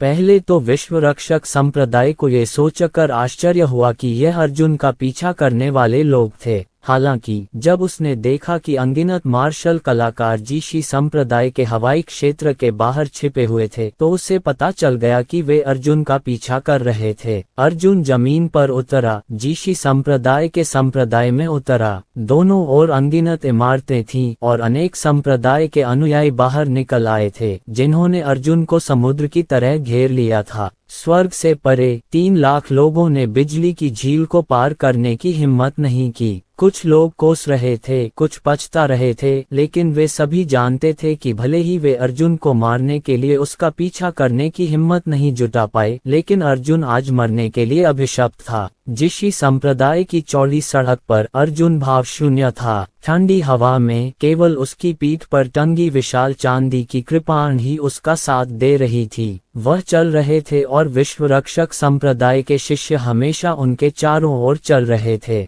विश्व रक्षक संप्रदाय के उच्च स्तरीय अधिकारियों की ओर से अभी भी कोई आदेश नहीं आया था। सभी शिष्यों को समझ नहीं आ रहा था कि इससे कैसे निपटें। क्या उन्हें उठकर अर्जुन का सर्वनाश कर देना चाहिए? लेकिन क्या होगा अगर दुनिया को बचाने वाले संप्रदाय के संप्रदाय प्रमुख को ये सिर चाहिए? क्या वह बाह्य की कृपा पाने के बदले अर्जुन की हत्या को सौदेबाजी का हथियार बनाना चाहते हैं? किसी की भी हिलने की हिम्मत नहीं हुई। अर्जुन भाव शून्य होकर चलता रहा। धीरे धीरे वह बिना किसी प्रतिरोध के रिलीफ सेक्ट के आंतरिक पंथ में पहुंच गया। ऐसा नहीं था कि रिलीफ सेक्ट पूरी तरह से निष्क्रिय था, क्योंकि उन्होंने पहले से ही आंतरिक सेक्ट के प्रवेश द्वार पर एक बड़ा लकड़ी का रैक खड़ा कर दिया था। लकड़ी की शेल्फ पर उस नन्ही चिड़िया को 9 बड़ी कीलों से ठोका गया था, जो 1 फुट से भी ज्यादा लंबी थीं। वह लकड़ी की शेल्फ पर ठोकी हुई थी और बिल्कुल भी नहीं हिली। लकड़ी की शेल्फ के नीचे 2 कतारों में बड़ी बड़ी आकृतियां रखी थीं। ये सभी खास तौर पर अर्जुन के लिए बनाई गई थीं। प्रथम पंक्ति में विश्व रक्षक संप्रदाय के वरिष्ठ जन तथा एक अथाह संप्रदाय गुरु बैठे थे। पहली पंक्ति प्रकृति संप्रदाय की थी। अर्जुन ने चारों ओर नजर दौड़ाई, लेकिन मेंगडाई के स्वामी को शामिल नहीं किया गया था। प्रकृति संप्रदाय के निर्देशन में एक युवक था जो असाधारण रूप से प्रतिभाशाली था। उसकी आंखें तारों जैसी थीं और वह बहुत ही गरिमा में था। मुझे उम्मीद नहीं थी कि तुम जिंदा होगे, मुझे उम्मीद नहीं थी कि तुम आने की हिम्मत करोगे। युवक मुस्कुराया। वह लगभग 40 साल का था। अर्जुन ने उसकी तरफ नहीं देखा, उसने सिर्फ अपना सिर उठाकर लकड़ी की शेल्फ पर मरते हुए पक्षी को देखा। वह रोया, छोटी गौरैया, डरो मत, मैं आ रही हूँ। अर्जुन की आंखें लाल थीं। संप्रदाय के शिष्यों की एक बड़ी संख्या अर्जुन को घेरे हुए थी, संप्रदाय के गुरु के निर्देशों की प्रतीक्षा कर रही थी। अतः संप्रदाय गुरु अंततः खड़े हुए। उन्होंने मंद मंद मुस्कुराते हुए कहा, ये बहुत साहस है, लेकिन ये बहुत मूर्खतापूर्ण भी है। मैंने सोचा था कि प्रसिद्ध अर्जुन एक उत्कृष्ट व्यक्ति थे, इसलिए वह एक लापरवाह व्यक्ति थे, जिससे मुझे बहुत निराशा हुई। प्रकृति संप्रदाय के व्यक्ति ने अपनी मुट्ठियां भींच लीं और कहा, मैंने अर्जुन के बारे में बहुत कुछ सुना है। मैं प्रकृति संप्रदाय का वर्तमान नेता हूँ। मैं जानता हूँ कि तुम मूर्ख नहीं हो। अगर इस बार तुम अकेले आने की हिम्मत कर रहे हो तो तुम जरूर कोई बड़ा सौदा लाने वाले होगे, जिससे हमारे लिए प्रलोभन का विरोध करना असंभव हो जाएगा। चलो देखते हैं कि ब्लैक शार्प डेमन गुफा में आपने जो किया उसके बदले में आप हमें किस तरह का लाभ दे सकते हैं। मुझे लगता है कि यह उपहार बहुत भारी होगा। नहीं, अर्जुन ने कहा, मैं केवल अपना गुस्सा लेकर आया हूँ, मैं तुम्हें मारने आया हूँ। अर्जुन की पीठ पर रखा विशाल कृपाण भिनभिनाने लगा। अध्याय 1456। सभी ने अर्जुन को मूर्ख की तरह देखा। वह दुश्मनों से घिरा हुआ था, इसलिए उसके पास भागने का कोई रास्ता नहीं था। उनके ऊपर 2 कतारों में बुजुर्ग लोग बैठे थे। वे मानो जीवन के शासक थे, जो किसी भी समय अर्जुन की मृत्यु की घोषणा करने को तैयार थे। नीचे भेड़ियों जैसे दिखने वाले संप्रदाय के अनुयायियों का एक समूह था। उनमें से हर कोई दुनिया भर में प्रसिद्ध होने के लिए अर्जुन की जान लेना चाहता था। कृपाण प्रकाश में कोई उतार चढ़ाव नहीं है, संप्रदाय गुरु जीशी ने अचानक ये कहा। उसने आसपास के माहौल को साफ साफ भांप लिया था। वह अर्जुन की ताई दिव्य कला से सावधान था, लेकिन उसकी जांच करने पर उसे पता चला कि अर्जुन ने कोई कृपाण प्रकाश नहीं छिपाया था। यह जरूर उसके मिंग्यू हाउतियान दर्पण में होगा। एक और बुजुर्ग ने सिर हिलाया और कहा, दर्पण में छिपी तलवार की रोशनी ज्यादा से ज्यादा शुरुआती मार्शल सेंट के दायरे तक ही पहुंच सकती है। लगता है उसने मरने की ठान ली है। जैसे ही उसने यह बात कही, बुजुर्ग ने हाथ हिलाया और उसके भंडारण वलय से 2 जल कारागार बाहर निकल आए। जल कारागार विशेष धातु से बना था और उसमें जल शिराओं की तीव्र लहरें लगी हुई थीं।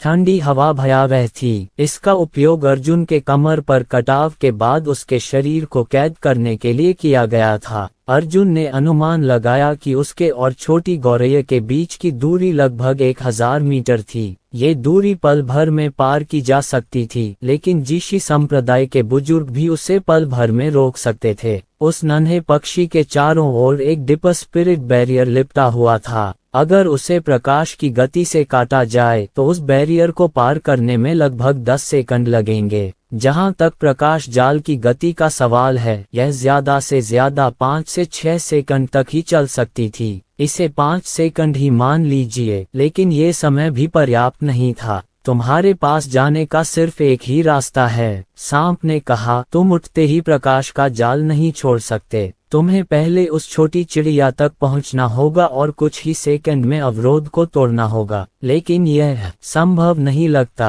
अर्जुन ने अपना सिर हिलाया। वह जानता था कि यह संभव है। अगर वह सीधे प्रकाश गति जाल छोड़ देता तो जाल खत्म होने के बाद विश्व रक्षक संप्रदाय के विशेषज्ञ अर्जुन की क्षमता से चौंक जाते और तुरंत उसे मारना शुरू कर देते। सबसे बुरी स्थिति में वे सबसे पहले छोटी गौरैया लाइजुहेन को मार पाते। लेकिन मानव स्वभाव में एक बड़ी समस्या है, और वह है जिज्ञासा और अहंकार। ठीक वैसे ही जैसे आज जीशी संप्रदाय के गुरुओं और बुजुर्गों को यकीन था कि अर्जुन की मौत हो जाएगी, इसलिए उन्होंने उसे तुरंत नहीं मारा। इसके बजाय वे चूहे से खेलती बिल्ली की तरह ऊंचे स्थान पर खड़े होकर ध्यान से देखने लगे कि जिस आदमी से बाई डरता था उसे कैसे मारा गया। अर्जुन ने बाधा को काटने के लिए लिटिल स्पैरो की ओर भागने से पहले शिष्यों के एक हिस्से से निपटने के लिए अपनी सामान्य लड़ाई का उपयोग करने की योजना बनाई। उस समय बड़े स्तर के विशेषज्ञों के पास अर्जुन की क्षमता को समझने के लिए कुछ सेकंड का समय होता था।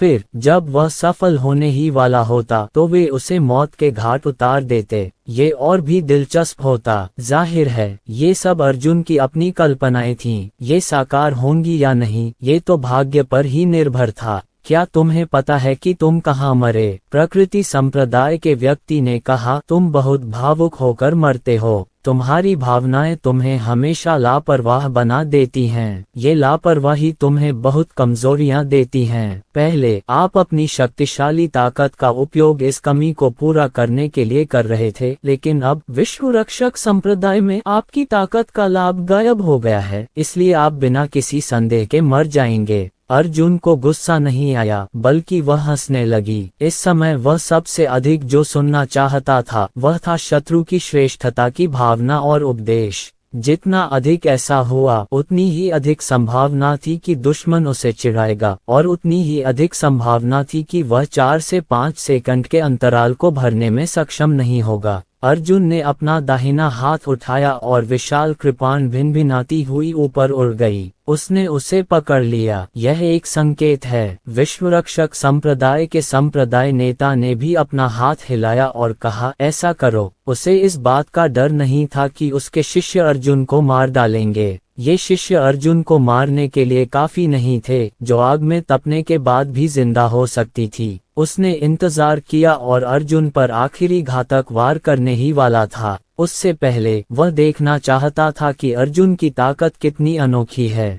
बड़ी संख्या में शिष्य दौड़े आए। प्रकृति संप्रदाय के व्यक्ति ने मुस्कुराते हुए कहा, यहाँ 11 स्वर्गीय क्लेश क्षेत्र विशेषज्ञ हैं और उप संप्रदाय मास्टर स्वयं 7वें स्वर्गीय क्लेश क्षेत्र विशेषज्ञ हैं। यहाँ 315 मार्शल संत हैं। उनमें से आधे मार्शल संतों के 5वें स्तर से ऊपर हैं। अर्जुन, तुम किसके लिए लड़ रहे हो? पता चला कि वह रहस्यमय विशेषज्ञ तो उप संप्रदाय गुरु ही था। देखने से तो ऐसा लग रहा था कि संप्रदाय गुरु को यहाँ होना ही नहीं चाहिए। अर्जुन को बहुत अफसोस हुआ। लड़ाई पहले ही शुरू हो चुकी थी। दिव्य मार्शल क्षेत्र से नीचे के सभी शिष्य देख रहे थे। दिव्य मार्शल क्षेत्र के 5वें स्तर से नीचे के शिष्य परिधि में विचरण कर रहे थे। केवल मार्शल संत क्षेत्र से नीचे और दिव्य मार्शल क्षेत्र के 5वें स्तर से ऊपर के शिष्य ही युद्ध के केंद्र में थे। उन्होंने अर्जुन को घेर लिया और उस पर एक भयंकर हमला किया। अर्जुन ने सबसे पहले एक ज्वलंत कृपाण की रोशनी फेंकी। उस ब्लेड की चमक में दाओ लक के नियमों की शक्ति समाहित थी। उप संप्रदाय गुरु मुस्कुराए और धीरे से हाथ हिलाया। अर्जुन की कृपाण की रोशनी में समाई दाओ लक की शक्ति तुरंत गायब हो गई। मैं आपकी क्षमता देखना चाहता हूँ, न कि दाओ लक से अपने दुश्मनों को दबाने की आपकी क्षमता। उप संप्रदाय गुरु मंद मंद मुस्कुराए। अर्जुन ने तुरंत सामान्य हमले के साथ जवाब दिया। उन्होंने अपने स्वप्न शरीर को बुलाया और दिव्य मार्शल आर्ट के 5वें स्तर तक पहुंच गए।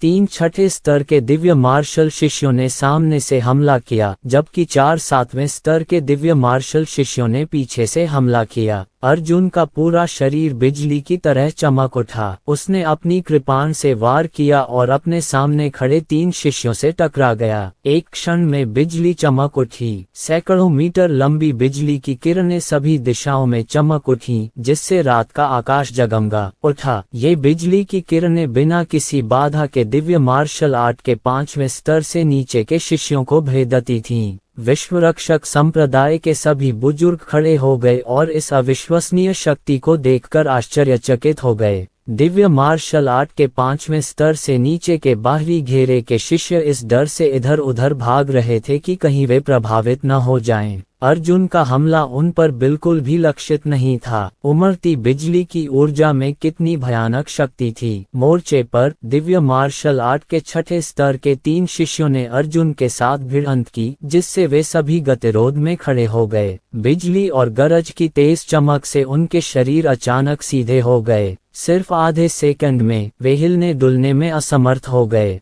अर्जुन ने अपनी कृपाण को पीछे की ओर घुमाया और पीछे से हमला कर रहे दुश्मन का सामना किया। ये कृपाण प्रहार और भी ज्यादा शक्तिशाली था। जैसे ही 7वें स्तर के 4 दिव्य मार्शल शिष्यों पर यह प्रहार हुआ, न सिर्फ उनके शरीर जड़ हो गए बल्कि वे पीछे की ओर भी वार करके उड़ गए। जैसे ही हथियार टकराए, बिजली बेतहाशा फूट पड़ी। इससे पहले कि चारों शिष्य दूसरी बार पलटवार कर पाते, बिजली की घनी किरणों ने उन्हें छेद दिया और छेद सीधे जल गया। अर्जुन जल्दी से घूमा और अपने सामने खड़े 3 दुश्मनों पर वार किया। और भी शिष्य आगे बढ़े। उन्होंने एक शक्तिशाली आभा को संघनित करके एक आभा कवच बनाया ताकि अर्जुन को ढक सकें और उसकी बिजली की बौछारों को रोक सकें। अर्जुन ने अपनी कृपाण ऊंची उठाई और बिजली की एक किरण आकाश में चमक उठी। बिजली ने एक विशाल बिजली ड्रैगन का निर्माण किया। ड्रैगन की दहाड़ के बाद थंडर ड्रैगन सीधे नीचे कूद गया। धमाका! बिजली का ड्रैगन अर्जुन के ठीक सामने जमीन पर गिर पड़ा और बेतहाशा विस्फोट हुआ, जिससे एक अतुलनीय रूप से विशाल गोलाकार बिजली की लहर पैदा हुई। सभी शिष्य भाग खड़े हुए। भीड़ के भीतरी घेरे में खड़े दिव्य मार्शल क्षेत्र के कई अनुयायी बिजली के ड्रैगन विस्फोट से सबसे ज्यादा प्रभावित हुए। घनी भीड़ में से आधे से ज्यादा लोग बिजली गिरने से मौके पर ही कोयले में बदल गए थे।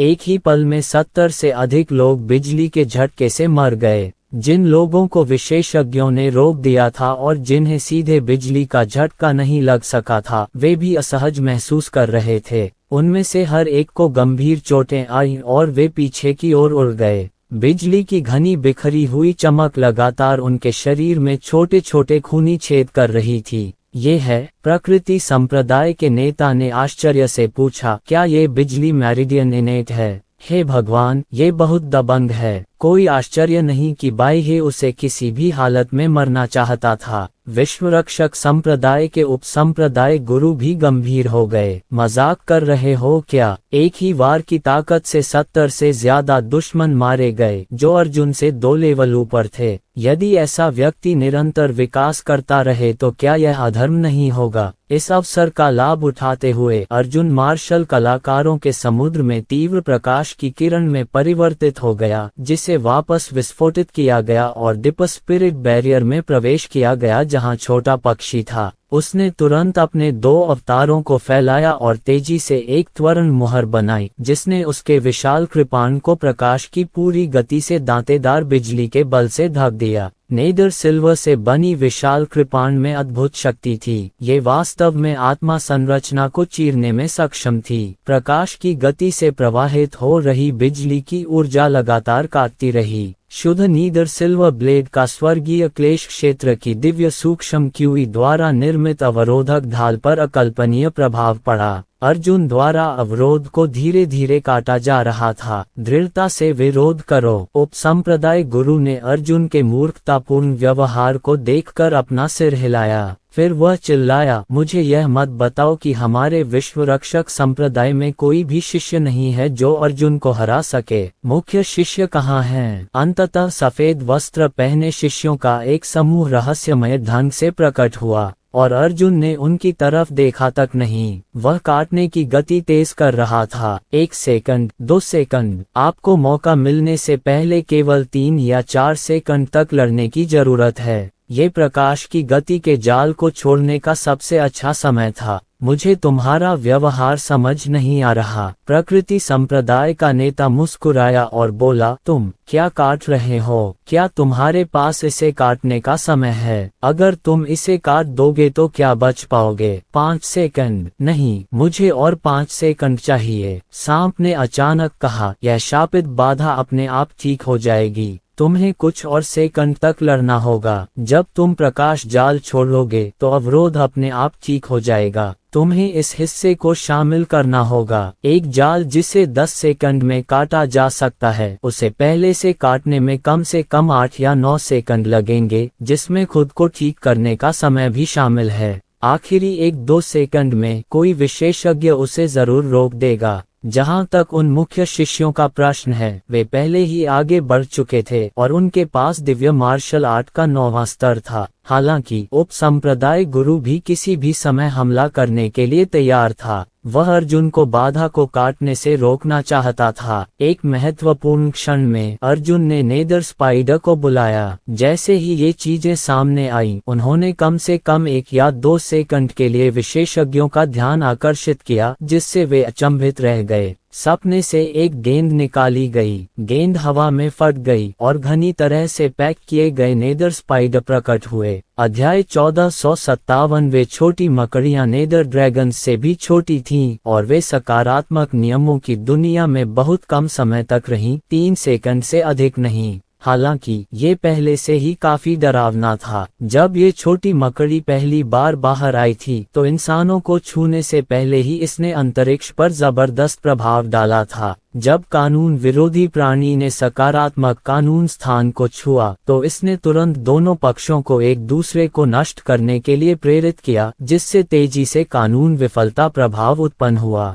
अंतरिक्ष अपनी संरचनात्मक नींव खो बैठा और तेजी से ढह गया। यह ऐसा था जैसे किसी नर्म रेगिस्तान में अचानक एक भंवर रेत का गड्ढा उभर आया हो। रेत का गड्ढा लगातार फैलता जा रहा था और उसके बाहरी किनारे की रेत धंसती जा रही थी। छोटी मकड़ियां भी तेजी से नष्ट हो रही थीं। उनके शरीर विघटित हो रहे थे और सकारात्मक नियमों के प्रभाव से उनकी अपनी नियम विरोधी संरचनाएं भी टूट रही थीं। हालांकि 3 सेकंड से भी कम समय में सभी छोटी मकड़ियां गोलाकार आकार में चारों दिशाओं में फैल गईं। यह एक लंबे धनुष की तरह था जो गोलाकार घूम रहा था और साथ ही परिधि पर तीखे बाण छोड़ रहा था। छोटी मकड़ियां बेहद तेज थीं। उनके विनाश की प्रक्रिया में उनके शरीर पर काली धुंध की एक पतली परत छा गई, जिससे उनके चेहरे पहचान में नहीं आ रहे थे। इस प्रकार सभी को केवल कुछ 100 काली रेखाएं ही दिखाई दी, जो तुरंत हवा को चीरती हुई दिखाई दी। जो मुख्य शिष्य ऊपर से उड़कर आए थे और जो अन्य शिष्य पीछे हट रहे थे, उन्हें बिना किसी रक्षात्मक क्षमता के तुरंत ही भेद दिया गया। एक छोटी सी मकड़ी काले धागे में बदल गई। एक शिष्य को भेदने के बाद वह रुकी नहीं, बल्कि आगे बढ़ती रही और दूसरे, तीसरे, चौथे, 10वें, 20वें सभी शिष्यों को भेदती रही। मकड़ी बहुत छोटी थी। वह केवल विश्व रक्षक संप्रदाय के अनुयायियों के शरीर पर बने एक छोटे से अंगूर जैसे रक्तरंजित छेद को ही भेद सकती थी। हालांकि ये रक्तरंजित छेद तुरंत ढह गया, जिससे एक विस्फोटक दृश्य बन गया। जब अर्जुन पाताल लोक में था, उसने कई विनाशकारी विस्फोट देखे थे। हालांकि पाताल लोक में हवा नहीं थी और दहन का कोई माध्यम नहीं था, इसलिए विस्फोट बाहर से अंदर की ओर हो रहे थे। पहले वे अचानक फैलते थे और फिर तुरंत एक छोटे से काले बिंदु में सिकुड़ जाते थे। लेकिन मानव जगत में हवा में सभी प्रकार के तत्व मौजूद हैं जो विस्फोटक शक्ति प्रदान कर सकते हैं। विस्फोट का तमाशा सामने आया। एक शिष्य के शरीर में छेद हो गया। खूनी छेद तेजी से हिमस्खलन की तरह फैल गया। उसका मांस और खून चूर्ण में बदल गया और खूनी छेद को केंद्र मानकर वह सिकुड़कर खूनी छेद में बदल गया। इससे विस्फोटित शिष्य के कारण 2 बड़े छल्ले बन गए। एक घेरा बाहर की ओर फैल गया। शिष्य के मांस और रक्त के नष्ट होने के बाद वे मूल कणों में विघटित हो गए। ये कण चारों दिशाओं में बिखर गए, जिससे एक विशाल गोलाकार काला क्षेत्र बन गया जो लगातार फैल रहा था। इस विशाल काली गेंद वाले क्षेत्र में एक छोटी सी काली गेंद भी थी। ये छोटी सी काली गेंद बाहर की ओर नहीं फैलती थी, बल्कि अंदर की ओर सिकुड़ती थी। एलिमेंटियम कणों का बड़ा गोला विनाश क्षेत्र से बाहर निकलने की कोशिश कर रहा था, जबकि विनाश क्षेत्र की ओर सिकुड़ता हुआ छोटा काला गोला बड़े काले गोले को अपनी ओर खींच रहा था। दोनों काली गेंदों के गुरुत्वाकर्षण ने एक दूसरे को खींचा, जिसके कारण अंदर और बाहर की दोनों काली गेंदों ने तेजी से दिशा बदल ली तथा आपस में टकराकर एक सपाट काली डिस्क जैसी प्रभाव रिंग का निर्माण किया। एक शिष्य काले प्रभाव वलयों की एक डिस्क में विस्फोटित हो गया।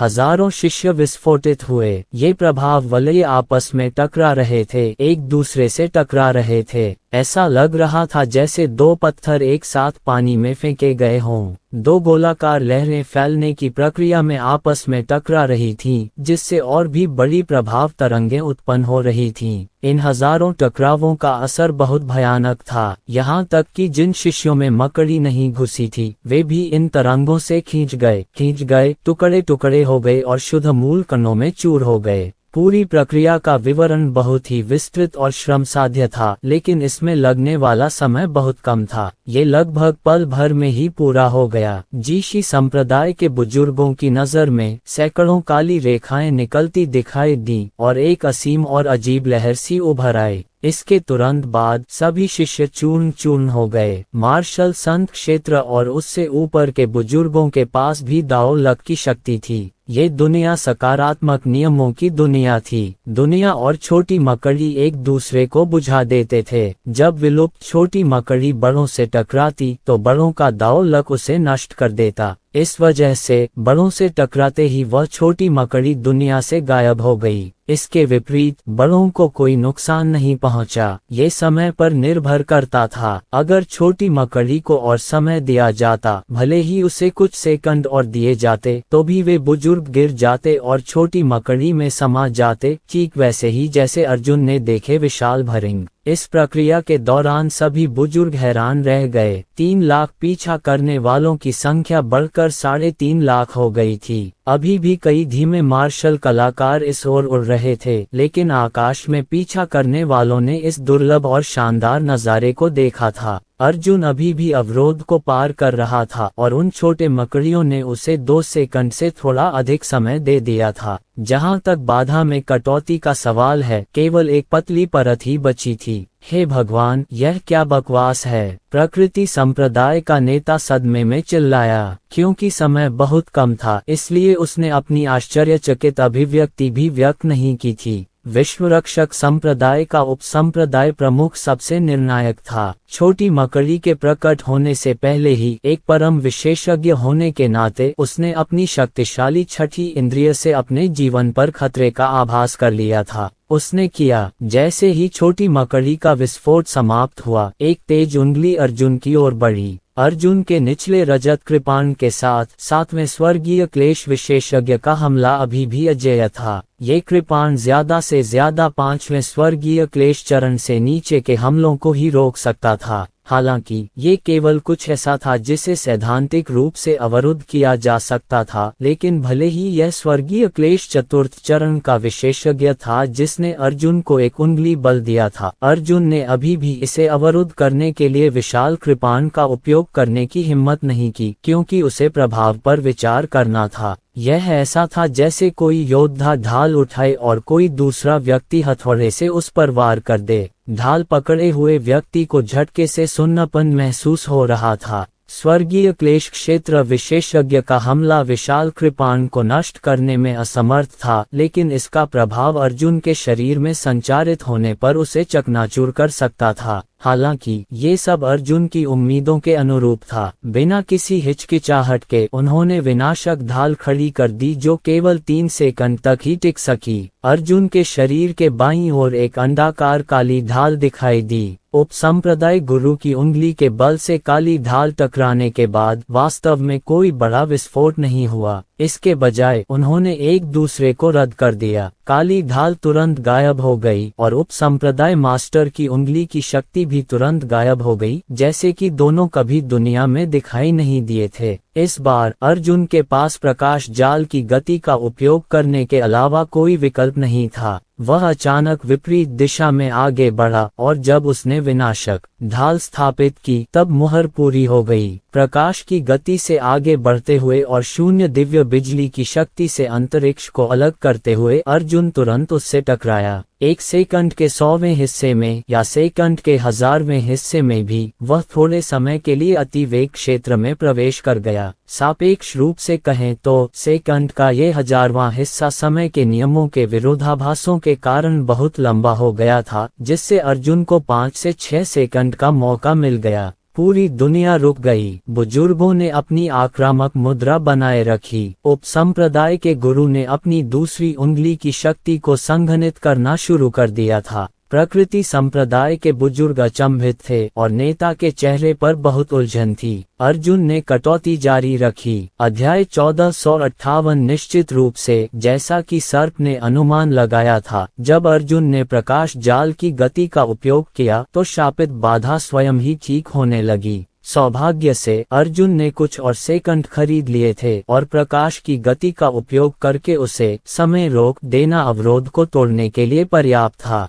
मरने से पहले मैं आपके प्रकृति संप्रदाय से कुछ कहना चाहता हूँ। तुम बच सकते थे। मैं सचमुच तुम्हें माफ करना चाहता था, लेकिन तुमने दो एक जैसी गलतियां की हैं। तुम्हें मुझे उकसाना नहीं चाहिए था। हमें कोई शिकायत या द्वेष नहीं था, लेकिन तुम सब पागलों की तरह मुझे अपमानित करने आए थे। मेरे जैसे अनजान अजनबी के लिए तुमने अपनी जान और अपनी प्रकृति के संप्रदायों का भी बलिदान कर दिया। यदि यह मूर्खतापूर्ण है तो मुझे नहीं पता कि मैं मूर्ख व्यक्ति हूँ या नहीं, लेकिन अब मुझे इस बात का पूरा यकीन है कि आप जरूर मूर्ख होंगे। अर्जुन ने नेता की ओर देखा और कहा, एक नेता के रूप में उन दुश्मनों को न भड़काना जिन्हें भड़काया नहीं जा सकता, ये पहली बात है जिसे आपको समझने की जरूरत है। हालांकि आपने एक के बाद एक मूर्खतापूर्ण गलतियां की हैं, तुम्हें अपनी गलती की कीमत चुकानी होगी। वह मौत है। अर्जुन की आवाज उसके शरीर से निकलते ही सामान्य दुनिया में प्रवेश कर जाती। यह आवाज प्रकाश की गति के जाल से बच नहीं पाती और हवा में ही रुक जाती। ये किसी के कानों तक नहीं पहुंच पाती। प्रकाश जाल के आखिरी क्षण में अर्जुन ने आखिरकार डिपर स्पिरिट बैरियर को चीर दिया। उसने छोटी चिड़िया को गले लगाया और दहाड़ा, नीदर ड्रैगन को छोड़ दो। एक काले ड्रैगन के आकार का प्राणी आकाश में उड़ गया। उसी समय अर्जुन शून्य में दुर्घटनाग्रस्त हो गया और शून्य में भाग गया। प्रकाश की गति का जाल बिखर गया और पाताल लोक का ड्रैगन हवा में ऊपर चक्कर लगाने लगा, एक काली छाया में परिवर्तित हो गया और नीचे की ओर गोता लगाने लगा। किसी को भी एहसास नहीं हुआ कि जब वे आजाद हुए तो क्या हुआ था। उनकी दुनिया में उन्हें रोका नहीं गया था। उन्होंने अभी भी पिछले क्षण के अपने कार्यों और विचारों को याद रखा और अचानक उन्हें पता चला कि अर्जुन, जो अभी वहां खड़ा था, वास्तव में गायब हो गया था। उसी समय दमनकारी शक्ति की एक लहर उनके सिर के ऊपर से आई, जिससे उनके दिलों की धड़कन बढ़ गई। सभी ने अवचेतन रूप से ऊपर देखा और काले ड्रैगन के सिर को देखा जो नीचे की ओर हमला करने वाला था।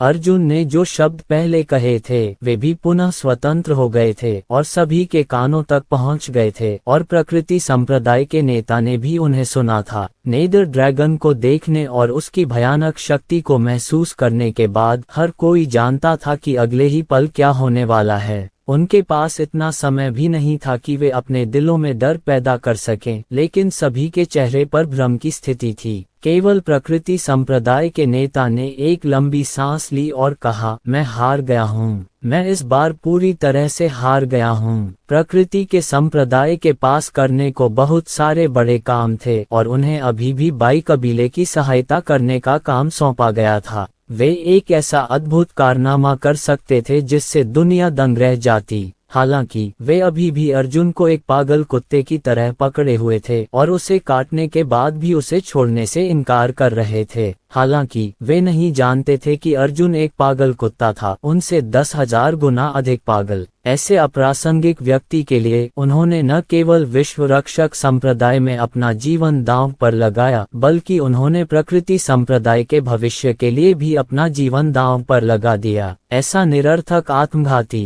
कदम कौन सा मूर्ख उठाएगा? शायद उनकी नजर में वे अर्जुन के साथ वैसे ही खिलवाड़ करना चाहते थे जैसे उन्होंने अनगिनत लोगों के साथ किया था जिन्हें उन्होंने मार डाला था। लेकिन कम से कम इस समय प्रकृति संप्रदाय के नेता को एहसास हुआ कि वह गलत व्यक्ति के साथ खेल रहा था। बेहुआंग बाह्य ने पहले ही अपने कार्यों से दुनिया को ये साबित कर दिया था कि अर्जुन असाधारण था। हालांकि ताबूत को अपनी आंखों से देखने से पहले हमेशा ऐसे लोग होते थे जो आंसू नहीं बहाते थे। उदाहरण के लिए प्रकृति संप्रदाय के नेता को विश्वास नहीं हुआ कि अर्जुन में इतनी महान क्षमताएं हैं। उसने तो यहाँ तक सोचा कि बाई बहुत ज्यादा सतर्क हो रहा है। ऐसा लगता है कि व्हाइट रिवर बिल्कुल भी गलत नहीं था, भागने का समय ही नहीं था। इससे पहले कि सब समझ पाते कि अजगर कैसे प्रकट हुआ और क्या करने वाला है, पाताल लोक का अजगर विश्व रक्षक संप्रदाय की जमीन पर टूट पड़ा था। ये भयानक ड्रैगन के आकार का प्राणी जमीन पर एक काले विस्फोटक गोले में तब्दील हो गया। उसी समय नेदर ड्रैगन का शरीर तेजी से 2/3 कमजोर हो गया और अर्जुन ने सीधे नेदर ड्रैगन को अपने सपनों में डाल दिया। विश्व रक्षक संप्रदाय के विनाश का वीरतापूर्ण कार्य शुरू हो गया था।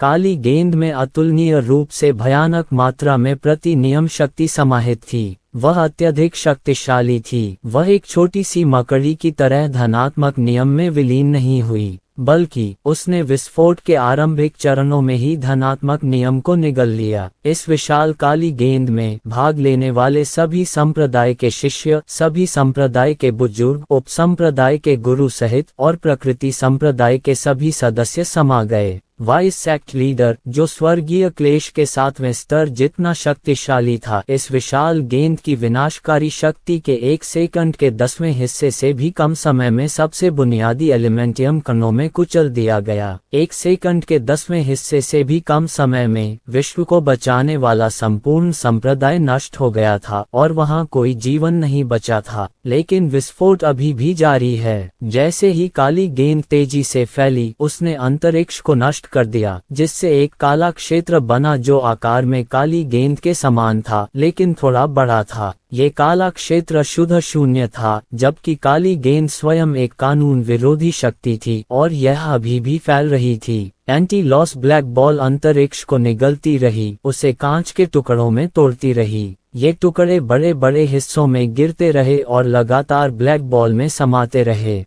काली गेंद इतनी बढ़ गई थी कि उसने पूरे विश्व रक्षक संप्रदाय को निगल लिया और यह अभी भी फैल रही थी। सकारात्मक और नकारात्मक नियम एक दूसरे को नष्ट कर देते हैं और इन्हें भरने के लिए बड़ी मात्रा में स्थान की आवश्यकता होती है। ठीक उसी तरह जैसे जब वैक्यूम बेल्ट बनती है तो हवा अंदर खींची जाती है और वैक्यूम भर जाता है। हालांकि पाताल लोक के ड्रैगन की ताकत बहुत ज्यादा चौंकाने वाली थी। काली गेंद पहले ही दुनिया को बचाने वाले संप्रदाय के आकार से दोगुनी हो चुकी थी और अभी तक रुकी नहीं थी। 300,000 से अधिक लोग जो मूल रूप से अर्जुन का पीछा कर रहे थे, पहले ही पागलों की तरह भागने लगे थे। हालांकि उन्हें पता चला कि वे बच नहीं सकते। कानून विरोधी काली गेंद द्वारा उत्पन्न गुरुत्वाकर्षण बल अंतरिक्ष से भी नहीं बच सकता था। एक मार्शल कलाकार की उड़ान शक्ति के साथ वह कुछ भी नहीं कर सकता था। हजारों मार्शल कलाकार बाहर उड़ गए और उन्हें काली गेंद में वापस खींच लिया गया तथा वे मौलिक कणों में कुचल दिए गए। 1000, 2000, 3000, 1,000 मार्शल कलाकार मारे गए। हालांकि काली गेंद का विस्तार त्रिआयामी था। इसका व्यास 1000 किलोमीटर से बढ़कर 2000 किलोमीटर हो गया, लेकिन इसका आयतन दोगुना नहीं बल्कि उससे भी ज्यादा हो गया। काली गेंद के गुरुत्वाकर्षण बल में तेजी से हुई वृद्धि ने उसके घेरे में आने वाली हर चीज को नष्ट कर दिया, जिसमें विश्व रक्षक संप्रदाय के भीतर जीवन रूप इमारतें, पृथ्वी और अंतरिक्ष भी शामिल थे। एक मार्शल कलाकार के मरने की गति 1000 से 2000 तक थी, जो सीधे 12,000 तक पहुंच गई, फिर तेजी से 100,000 से 200,000 तक पहुंच गई। इससे पहले कि 350,000 मार्शल कलाकार यह समझ पाते कि क्या हो रहा है, वे सभी निगल लिए गए। और भी दूर, अभी भी धीमी गति से उड़ने वाले मार्शल कलाकार इस जगह की ओर उड़ रहे थे। वे इतने चिंतित थे कि उन्हें डर था कि वे अर्जुन की मौत से चूक जाएंगे। हालांकि उन्हें यह नहीं पता था कि वे अपनी मौत की ओर बढ़ रहे हैं। वह क्या है? अग्रिम पंक्ति में बैठे मार्शल कलाकार इतने डर गए कि जब उन्होंने तेजी से फैलती काली गेंद को देखा तो उन्होंने अपनी उंगलियां फैला लीं। हालांकि इससे पहले कि वे अपनी बात पूरी कर पाते, गुरुत्वाकर्षण द्वारा उनके पूरे शरीर को सीधे ऊपर खींच लिया गया। अध्याय 1459 अर्जुन के प्रकट होने की खबर हवा की तरह पूरे इलाके में फैल गई। जिन योद्धाओं ने अर्जुन को अपने सिर के ऊपर से उड़ते हुए नहीं देखा था, वे भी यह खबर सुनकर विश्व रक्षक संप्रदाय की ओर दौड़ पड़े। 1 सेकंड से भी कम समय में लाखों मार्शल कलाकार कुचल कर मारे गए। हालांकि अभी भी 1 लाख मार्शल कलाकार थे जो एक के बाद एक मरने के लिए दौड़े। शून्य में खड़े अर्जुन भी काली गेंद के भयानक दृश्य को देखकर स्तब्ध रह गए। यह एक ऐसा दृश्य था जिसकी उन्होंने कभी उम्मीद नहीं की थी। हालांकि उन्हें मृत मार्शल कलाकारों के प्रति सहानुभूति नहीं थी। यदि वे अर्जुन को मारने के लिए दृढ़ नहीं होते तो वे काली गेंद द्वारा निगले नहीं जाते।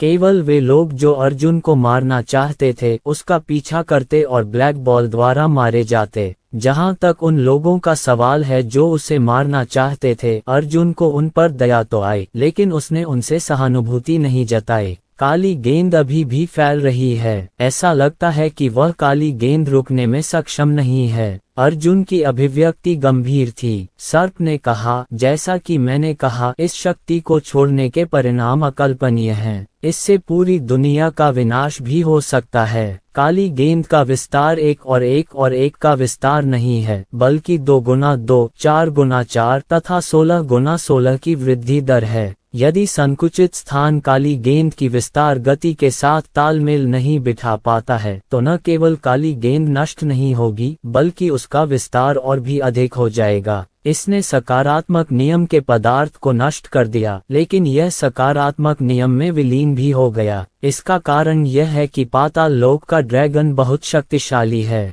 अर्जुन ने हमेशा सोचा था कि दोनों कानूनों के टकराने के बाद वे नष्ट हो जाएंगे। पाताल लोक के ड्रैगन को उसकी ही दुनिया में फेंकना बर्फ पर पिघले हुए गर्म लोहे की एक बूंद गिराने जैसा था। दोनों पक्ष एक दूसरे को प्रभावित करते थे और पिघला हुआ लोहा निश्चित रूप से भारी मात्रा में बर्फ से ठंडा हो जाता था। हालांकि पाताल लोक का ड्रैगन अविश्वसनीय रूप से शक्तिशाली था। उसके पिघले हुए लोहे का तापमान बहुत ज्यादा था, इतना ज्यादा कि बर्फ के मैदान की पूरी सतह पिघल जाए। ये वही था जो अर्जुन देख रहा था। अंतरिक्ष ध्वस्त हो गया था और कानून संतुलन से बाहर हो गए थे। इससे एक भयानक श्रृंखलाबद्ध प्रतिक्रिया शुरू हुई। ढहा हुआ स्थान काली गेंद से भी ज्यादा तेजी से बाहर की ओर फैल गया। साफ रात के आसमान में बड़ी संख्या में बारीक दरारें दिखाई देने लगीं। ये दरारें लगातार फैलती और टूटती रहीं, जिससे शून्य प्रकट होता गया। सर्प ने कहा, यदि काली गेंद के रिक्त स्थान को तुरंत भरने के लिए कोई विशेष रूप से शक्तिशाली सकारात्मक विधि शक्ति नहीं है, तो इस काली गेंद को केवल 1 मिनट तक विस्तारित करने की आवश्यकता है। मुझे डर है कि दुनिया के सभी मार्शल कलाकार मिलकर भी इसे भरने के लिए पर्याप्त नहीं होंगे।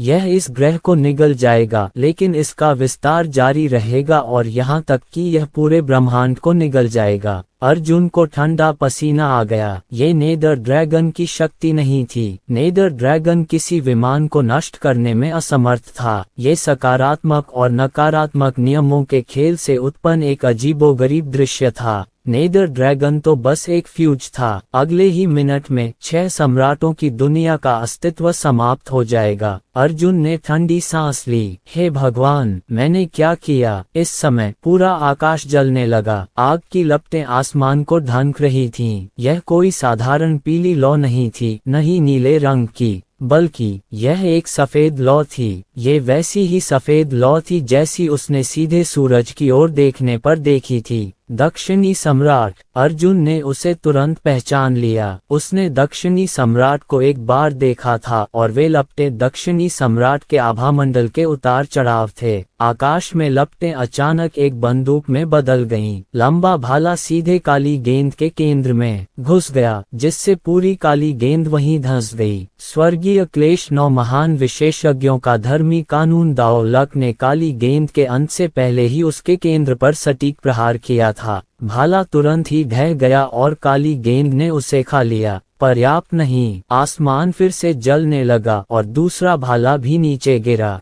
हालांकि दक्षिणी सम्राट नहीं रुका और आसमान अभी भी जल रहा था। तीसरा, 5वां, 10वां, एक के बाद एक भाले एक पंक्ति में जुड़ते गए, एक के बाद एक, सैकड़ों बार काली गेंद को भेदते हुए। अंततः काली गेंद भर गई। अब वह फैलती नहीं थी बल्कि अपनी जगह पर ही गायब हो जाती थी। सभी भाले भी गायब हो गए थे। क्षितिज पर 10,000 किलोमीटर व्यास वाला एक काला गोला दिखाई दे रहा था। ये काली गेंद अब कोई कानून विरोधी बल नहीं थी बल्कि अंतरिक्ष के निगल जाने के कारण पीछे छोड़ी गई एक गोलाकार शून्य थी। बड़े सांप ने कहा, ये काली गेंद कुछ समय तक यहीं रहेगी। कुछ समय तक इसके चारों ओर का अस्थिर स्थान इसे घेरने के लिए पर्याप्त नहीं होगा। शायद ये काली गेंद सैकड़ों वर्षों तक यहाँ रहेगी। अर्जुन ने स्वयं एक मृत्यु क्षेत्र बनाया। यह मृत्यु क्षेत्र विश्व रक्षक संप्रदाय के आसपास केंद्रित था। 10,000 किलोमीटर के व्यास के भीतर कोई भौतिक अस्तित्व नहीं था।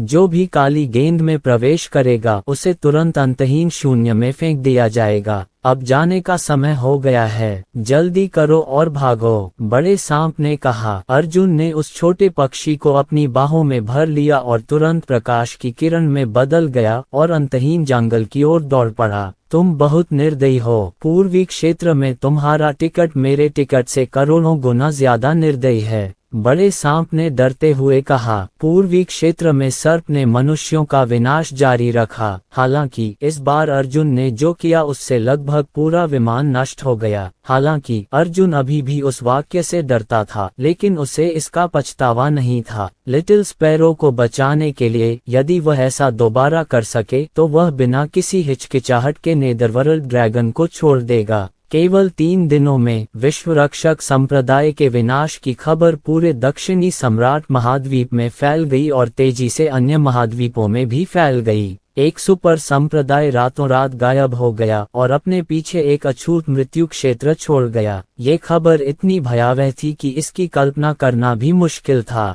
हर कोई यह अनुमान लगा रहा था कि किस व्यक्ति ने इतना बड़ा विनाशकारी कार्य किया है। कुछ लोगों ने अनुमान लगाया कि इसे बेहुआंग बाइहे ने बनवाया था, जबकि अन्य लोगों ने अनुमान लगाया कि इसे दक्षिणी सम्राट ने व्यक्तिगत रूप से बनवाया था। लेकिन अधिकतर लोगों का मानना है कि यह अर्जुन ने ही किया था। ऐसा इसलिए था क्योंकि अर्जुन उस रात विश्व रक्षक संप्रदाय के लिए उड़ान भर कर आया था। कई लोगों ने ये खबर सुनी, लेकिन ज्यादातर लोग यह मजा देखने के लिए उसके पीछे नहीं भागे। हालांकि यह एक समझ से परे परिणाम था। अर्जुन में इतनी अद्भुत शक्ति कैसे हो सकती थी? इससे पहले लोगों ने पहले ही अनुमान लगाना शुरू कर दिया था कि 9 पूंछ वाली राक्षसी लोमड़ी अर्जुन के हाथों मर गई थी, लेकिन इस बार विश्व रक्षक संप्रदाय असंभव, इसका कोई मतलब नहीं है। हालांकि भीड़ चाहे कितनी भी अविश्वसनीय क्यों न हो, अर्जुन की ओर इशारा करते हुए अनगिनत सबूत मौजूद थे।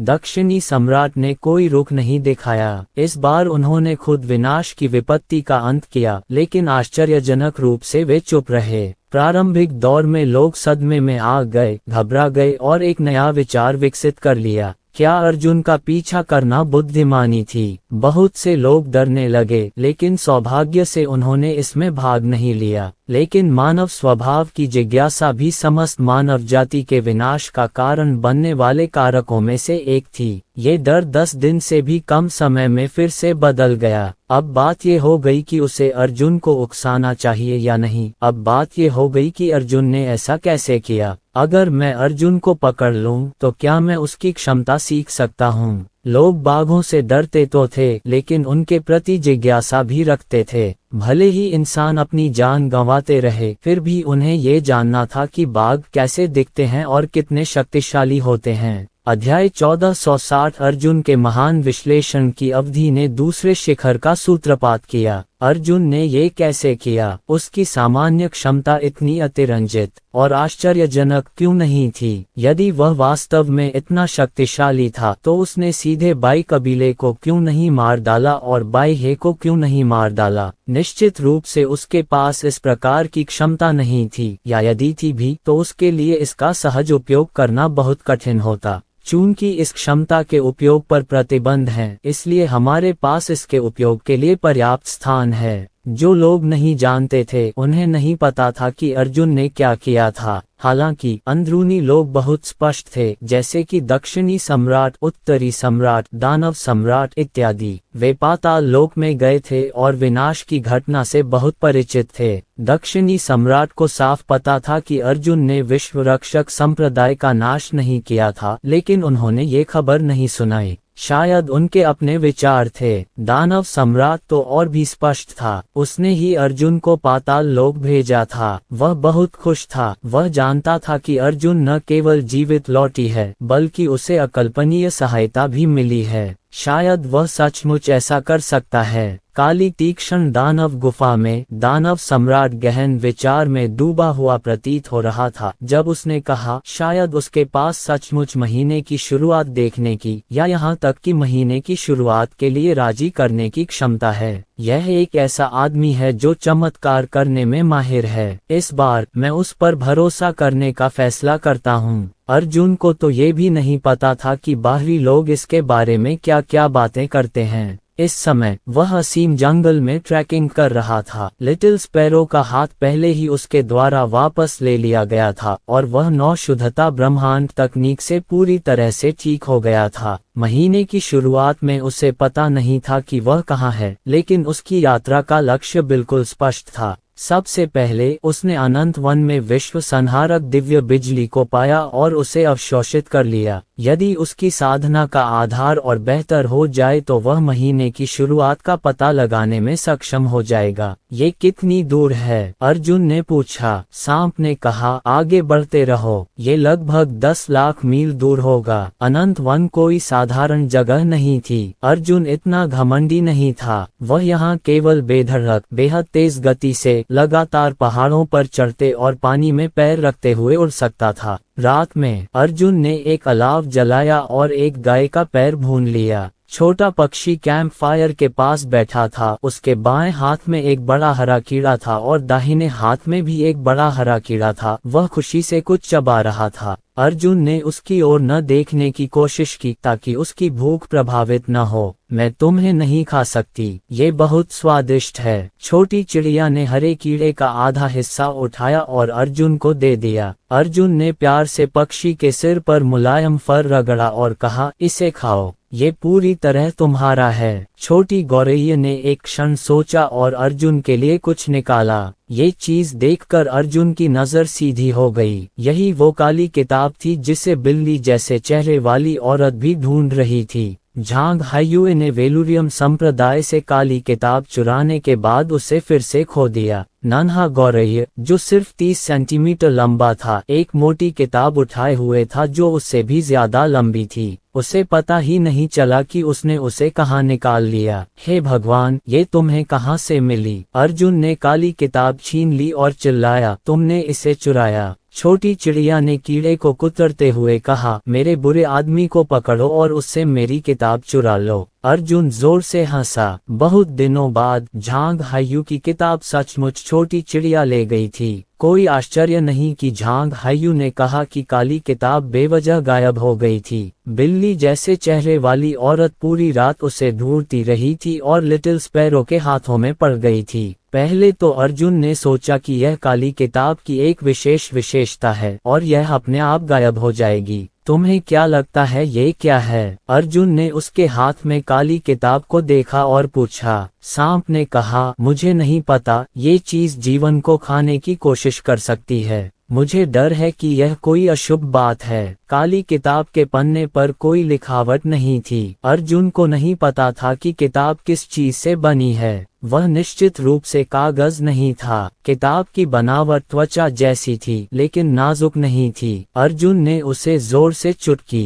काटी, लेकिन कोई नुकसान नहीं हुआ। क्या आप इसे खोलना चाहते हैं? अर्जुन अब भी उस काली किताब से बहुत डरा हुआ था। इस चीज ने आयुध प्रदर्शनी सम्मेलन में 3 लाख लोगों की जान ले ली थी। यदि वह इसे खोल दे और ये तुरंत उसकी जीवन शक्ति को सोख ले तो क्या वह मर नहीं जाएगा? चलो बाहर अवतार आजमाते हैं, थोड़ा आगे छिपते हैं, बड़े सांप ने कहा। अर्जुन ने अपने अवतार को बुलाया और उसे काली किताब को दूर ले जाने दिया। फिर उन्होंने अपने अवतार की आंखों से स्थिति का अवलोकन किया। अर्जुन ने अंदाजा लगाया कि काली किताब का दायरा बहुत बड़ा नहीं होना चाहिए। उस समय अवतार केवल प्रदर्शनी स्थल तक ही पहुंच सकता था। ये दूरी लगभग पर्याप्त थी। फिर भी वह किसी भी समय भागने के लिए तैयार था। उसने मौके पर ही एक त्वरण रेखा खींची। जैसे ही उसे पता चला कि स्थिति ठीक नहीं है, वह तुरंत प्रकाश की गति से भाग गया। अवतार ने ध्यानपूर्वक काली किताब का पहला पृष्ठ खोला।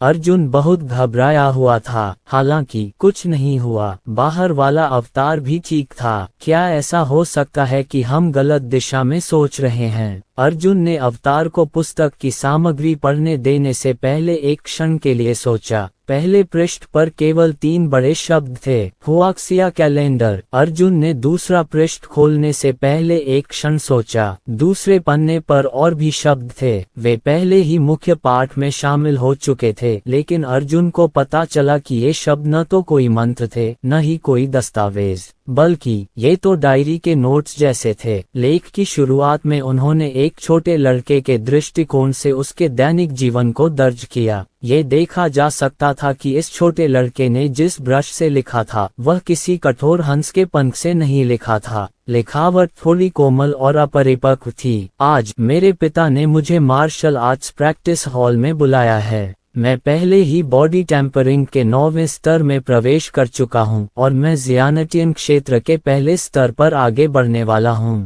अर्जुन इसे बार बार पलटता रहा, लेकिन वह पहले से ही थोड़ा ऊब गया था। उसने सोचा कि इसमें कुछ डरावने शब्द होंगे, लेकिन वास्तव में ये रोजमर्रा की जिंदगी का एक साधारण रिकॉर्ड था। यह एक ऐसे परिवार का छोटा लड़का था जिसने मार्शल आर्ट की दुनिया में कदम रखा और कदम दर कदम आगे बढ़ा। उन्होंने विस्तार से लिखा कि उन्होंने किस प्रकार खेती की, कैसे उनमें सुधार हुआ, और यहाँ तक कि कुछ महत्वहीन बातें भी लिखी, जैसे कि उनके पिता कितने सख्त थे, उनकी माँ कितनी प्यारी थी, और कैसे उनकी बहन अक्सर उनके खाने के लिए रसोई से मिठाइयाँ चुरा लेती थीं। वह बहुत ही सादा जीवन था। अर्जुन उसमें वर्णित मार्शल आर्ट से परिचित था। वह ये सब जानता था। हालांकि अर्जुन इस बात को लेकर उलझन में था कि इस पुस्तक में क्या अजीब बात है, यह उचित नहीं है। अर्जुन बुदबुदाया, इस किताब में जीवन शक्ति को सोखने का गुण है, लेकिन ये सिर्फ एक मार्शल आर्टिस्ट के विकास का ही वर्णन करती है। इसका कोई मतलब नहीं है। बड़े सांप को भी लगा कि यह अविश्वसनीय है और बोला, वाकई ये बहुत अजीब है। क्या ये हो सकता है कि यह छोटा लड़का बड़ा होकर भविष्य में कोई बड़ा आदमी बनेगा? क्या ये व्हाइट रिवर हो सकता है? असंभव। अर्जुन ने अपना सिर हिलाया। वह बाई कबीले में बड़ा हुआ, लेकिन जिस परिवार का उस छोटे लड़के ने रिकॉर्ड किया वह बहुत साधारण था। और तो और एक महान हस्ती की डायरी को इतनी मेहनत से इतनी काली किताब में सुरक्षित रखने की क्या जरूरत थी? जहाँ तक काली किताब की उत्पत्ति का सवाल है, झांग हायू को भी कुछ समझ नहीं आया। उसने कहा था कि वह बस कुछ करना चाहता था और उसने किताब चुरा ली। वेलुरियम संप्रदाय के गुरु को भी इस पुस्तक के बारे में कुछ पता नहीं था। उन्हें ये भी नहीं पता था कि संयोग से उन्हें ये पुस्तक कैसे प्राप्त हुई, लेकिन उन्हें इसकी उत्पत्ति और महत्व का भी पता नहीं था। अर्जुन ने 1 दर्जन से अधिक पृष्ठों को पलटा और वह पहले ही उस छोटे लड़के को पलट चुका था जो 15 या 16 साल का लड़का बन चुका था। लेकिन इस समय स्थिति बदल गई। काली किताब को पलटा नहीं जा सका। अर्जुन उत्सुक था। उसने ध्यान से पृष्ठ को खुरचा, लेकिन उसके पीछे वाला पृष्ठ खुल नहीं रहा था, मानो उसे किसी बल ने सोख लिया हो। अजीब। अर्जुन अवाक रह गया और उसे लगा कि यह काली किताब बेहद अजीब थी। क्या ऐसा हो सकता है कि अगला पृष्ठ खोलने के लिए आपको पर्याप्त ऊर्जा की जरूरत हो? बड़े सांप का अनुमान बिल्कुल सटीक था।